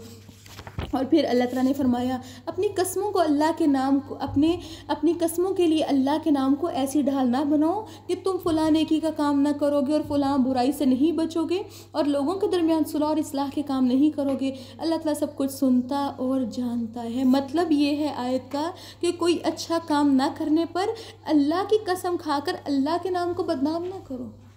बहुत से लोग अल्लाह की कसम खा कहते हैं मैंने तो अब ये नेकी करनी ही नहीं है, या मैंने अब ये गुनाह छोड़ना ही नहीं, तो अल्लाह ताला ने फरमाया तुम ऐसे नहीं करो। फिर दूसरी बात ये भी है कि जब कसम खा ली जाए तो कफ़ारा अदा करना ज़रूरी होता है। और कफ़ारा क्या है कसम का? कसम और नज़र का दोनों का कफ़ारा एक जैसा होता है। इनका कफ़ारा क्या है? 10 मिस्कीनों को खाना खिलाना चाहिए, या 10 मिस्कीनों को कपड़े देने चाहिए, या ग़ुलाम आज़ाद करना चाहिए, या फिर 3 दिन के रोज़े रखने चाहिए। अगर कसम खा लिए, तोड़ रहे हैं, नज़र मान ली है लेकिन अब पूरा नहीं कर सकते, तो फिर उसका कफ़ारा देना ज़रूरी। तो फिर अल्लाह ताला ने फरमाया लेकिन अल्लाह ताला तुम्हारी लग़व किस्म की कसमों पर तुम्हारी गिरफ्त नहीं करेगा। कुछ लोगों को आदत होती है हर वक्त ही कसम खा रहे, हर वक्त ही कसम खा रहे। लेकिन एक बात है, नबी सल्लल्लाहु अलैहि वसल्लम ने फरमाया जिसने कसम खानी हो वो अल्लाह के नाम की कसम खाए, वरना खामोश रहे। कसम खाने की अगर ज़रूरत पेश आ रही तो सिर्फ अल्लाह के नाम की। कुछ लोग वालदैन की और सर की और पता नहीं किस किस चीज़ की, कुरान की और नबी सल्लल्लाहु अलैहि वसल्लम की कसमें खाते हैं, गुनाह करते हैं, गुनाह फरमानी करते हैं। कसम सिर्फ अल्लाह के नाम की खानी। और फिर अल्लाह ताला ने फरमाया अल्लाह ताला बड़ा बख्शने वाला, बड़ा ही तहम्मुल वाला है। और फरमाया जो लोग अपनी बीवियों से ताल्लुक़ ना रखने की कसम खा लें उनके लिए 4 माह की मोहलत है। इस दौरान अगर वो रुजू कर लें तो अल्लाह बड़ा बख्शने वाला, रहम करने वाला है। और अगर वो तलाक़ की ठान लें तो अल्लाह ताला तुम्हारे बुरे या अच्छे इरादों को खूब सुनने वाला है। इसे अल्लाह कहते हैं। अपनी बीवियों से ताल्लुक़ ना रखने की कसम खाने की मुद्दत जो है वो 4 माह है। तो अल्लाह ताला ने फरमाया अगर वो तलाक़ की ठान ले तो अल्लाह ताला तुम्हारे अच्छे बुरे इरादों को जानता है। अल्लाह ताला सुनने वाला, जानने वाला है। वल्मुतल्लक़ातु यतरब्बस्न बिअन्फुसिहिन्न सलासता क़ुरू, और जिन औरतों को तलाक़ दी गई है वो 3 हैज़ अपने आप को रोके रखेंगे, यानी 3 कुरू तक वो घर में रुकी रहेंगी, अपनी इद्दत को पूरे करेंगी। और अगर वो अल्लाह और आखिरत के दिन पर ईमान रखती हैं तो उन्हें ये जायज़ नहीं कि अल्लाह ने जो कुछ उनके रहम में पैदा किया है उसे छुपाएँ। और अगर उनके खावंद इस मुद्दत में फिर उनसे ताल्लुक़ दोबारा कायम करना चाहिए, यानी सुलह करना चाहें, तो वही उन्हें ज़ौजियत में लेने के ज़्यादा हकदार हैं। इसके अलावा औरतों के भी मुनासिब तौर पर मर्दों पर हुकूक हैं, जैसा कि मर्दों के औरतों पर हुकूक हैं। अलबत्ता मर्दों को उन पर 1 दर्जा ज़्यादा हासिल है। हुकूक वैसे बराबर है लेकिन इतनी प्रायोरिटी है क्योंकि वो कमा कर लाते हैं, वो ज़रूरियात पूरी करते हैं, वो ठिकाना मुहैया करते हैं, ठीक। और फरमाया यह काम देने वाला अल्लाह ताला साहिब इख्तियार और हिकमत वाला भी है। और अल्लाह ताला ने फरमाया अत्तलाक़ु मर्रतान, तलाक़ रजई 2 बार है, यानी 2 दफ़ा की दी गई तलाक़ जो है वो रजई तलाक़ है। फिर या तो सीधी तरह से अपने पास रखा जाएगा या फिर औ तसरीहुम बिइहसान, या अच्छे तरीके से रुख़सत किया जाएगा। हमारे माशरे में तलाक़ को पता ही क्या समझ लिया जाता है। अगर रुखसत करने की बात आए, तलाक के बाद अगर रुजू नहीं भी करना तो अल्लाह ने फरमाया भले तरीके से रुखसत करना। लेकिन यहाँ पे मार कर या सामान फेंक दिया जाता है और तोड़ फोड़ की जाती है। अल्लाह ताला ने फरमाया रखना है तो भी भले तरीके से रखो, और अगर रखना नहीं है तब भी भले तरीके से रुखसत करो। और फरमाया तुम्हारे लिए ये जायज़ नहीं है, फरमाया कि जो कुछ तुम उन्हें दे चुके हो उसमें से कुछ वापस ले लो, इल्ला ये कि दोनों मियाँ बीवी इस बात से डरते हो कि वो अल्लाह की हुदूद की पाबंदी ना कर सकें। हाँ फरमाया, हाँ अगर तुम इस बात से डरते हो कि वो अल्लाह की हुदूद की पाबंदी नहीं कर सकेंगे तो फिर औरत अगर कुछ दे दिलाकर अपने आप को बचाना चाहे तो इन दोनों पर कुछ गुनाह नहीं। ये अल्लाह की हुदूद हैं, फरमाया इनसे आगे ना बढ़ो। और जो कोई अल्लाह की हुदूद से तजावुज़ करेगा, आगे बढ़ेगा, तो ऐसे ही लोग जालिम हैं। फिर अल्लाह ताला ने फरमाया फिर अगर मर्द तीसरी तलाक भी दे दे तो उसके बाद वो औरत उसके लिए हलाल नहीं रहेगी यहाँ तक कि वो किसी दूसरे शख्स से निकाह कर ले। हाँ अगर वो दूसरा खावंद उसे तलाक दे दे तो फिर दोनों अगर ये गालिब रखते हैं कि अब वो अल्लाह की हुदूद की पाबंदी कर सकेंगे तो वो आपस में रुजू कर सकती है, उन पर कुछ गुनाह नहीं। ये अल्लाह की हुदूद हैं जिन्हें अल्लाह ताला अहले इल्म के लिए खोल खोल कर बयान करता है। मतलब ये है कि खुद ब खुद ये सीन हो जाए कि औरत ने कहीं और निकाह किया था, एक जगह तलाक हो गया, कहीं और निकाह किया, लेकिन वहाँ पे भी नहीं बन सकी, वो शोहर फौत हो गया या तलाक हो गई है, तो फिर पहले के साथ दोबारा निकाह किया जा सकता है। लेकिन हिलाला खुद करवाना जायज़ नहीं, वो नाजायज़ और वो हराम काम के ज़ुमरे में आता है। और फिर अल्लाह ताला ने फरमाया और जब तुम औरतों को तलाक दे दो और उनकी इद्दत पूरी होने को आ जाए तो फिर या तो सीधी तरह से अपने पास रख लो या फिर अच्छे तरीके से रुखसत कर दो। फरमाया उन्हें दुख पहुंचाने की खातिर रोके ना रखो, यानी रुजू कर लो कि तुम उन पर ज़्यादती कर सको। एक शख्स ने अपनी बीवी से कहा था नबी सल्लल्लाहु अलैहि वसल्लम के ओहद में कि मैं तुम्हें ज़लीला रुस्वा करूँगा और मैं तुम्हें कहीं जाने भी नहीं दूंगा और अपने पास भी नहीं रखूँगा। तो उस औरत ने पूछा था कि इसका क्या मतलब है, तो उसने कहा था कि मैं तुम्हें तलाक दूंगा, जब रुजू का वक़्त आएगा, यानी तलाक की इद्दत ख़त्म होने वाली होगी, मैं तुम्हें फिर तलाक दूंगा, फिर रुजू करूँगा, फिर तलाक दूंगा, फिर रुजू करूँगा और ये काम करता ही रहूँगा, मतलब तुम्हें अच्छे वाला जलील करूँगा। तो अल्लाह ताला ने फिर हुदूद नाफिज कर दी कि 2 दफ़ा तो तलाक दे दी है, तीसरी दफ़ा तलाक दोगे तो वो तुम्हारी नहीं हो सकती बस। यानी अल्लाह ताला ने फिर फरमाया कि अगर तुम्हें रुखसत करना है तो भले तरीके से कर दो और अपने पास अजियत देने के लिए नहीं रखो। और फरमाया जो शख्स ये काम करेगा वो अपने आप पर जुल्म करेगा। अल्लाह ताला के अहकामात का मजाक ना उड़ाओ और अल्लाह के उस एहसान को याद रखो जो उसने तुम पर किया था और जो तुम पर किताब व हिकमत नाजिल की है, जिसके ज़रिए वो तुम्हें नसीहत करता है। और अल्लाह से डरते रहो, जान लो कि अल्लाह ताला हर चीज़ को खूब जानता है। अल्लाह ताला ने घरेलू मामलात में बार बार फरमाया कि अल्लाह से डर जाओ, और अल्लाह ताला ने अपनी 2 सिफ़ात का बार बार जिक्र किया, एक समी और एक अलीम, कि अल्लाह सुन भी रहा है, जान भी रहा है। अल्लाह ताला से दुआ है कि अल्लाह रब्बुल आलमीन हमें समझ अता फरमाए। व आखिरु दावाना अल्हम्दुलिल्लाहि रब्बिल आलमीन। दुआ मांग लेते हैं।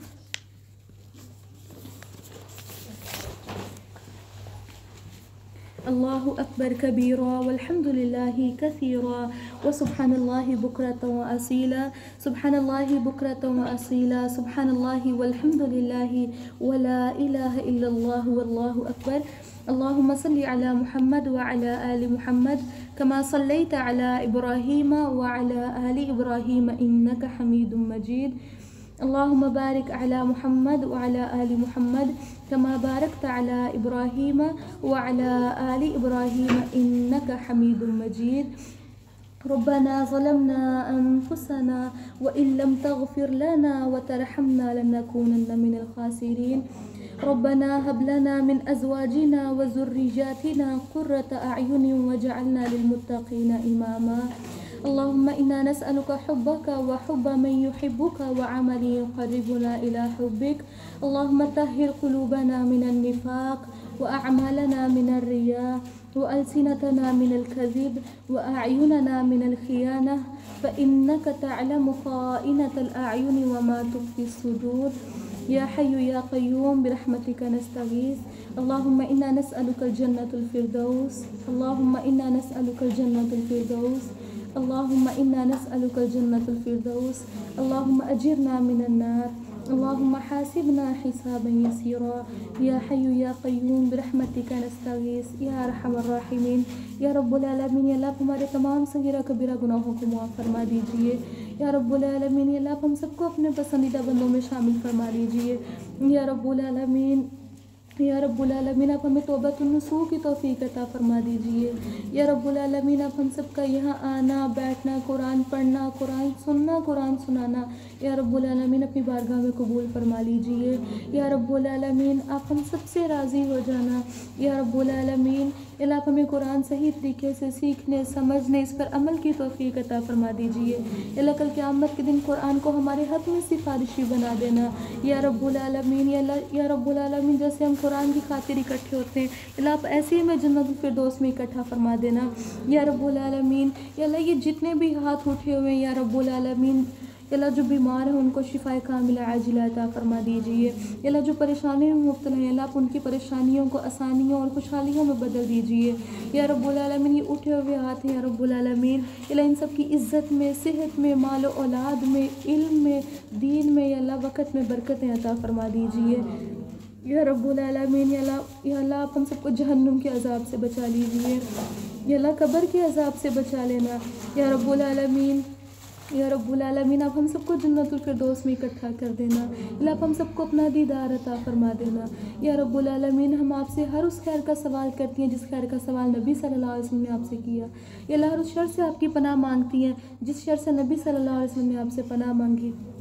रब्बना तक़ब्बल मिन्ना इन्नका अंतस समीउल अलीम व तुब अलैना इन्नका अंतत तव्वाबुर रहीम व सल्लल्लाहु तआला अला खैरि खल्क़िही मुहम्मदिन व आलिही व अस्हाबिही अजमाइन बिरहमतिका या अरहमर राहिमीन। सुब्हानकल्लाहुम्मा व बिहम्दिका नशहदु अल्ला इलाहा इल्ला अंता नस्तगफिरुका व नतूबु इलैक। अस्सलामु अलैकुम व रहमतुल्लाहि व बरकातुहू।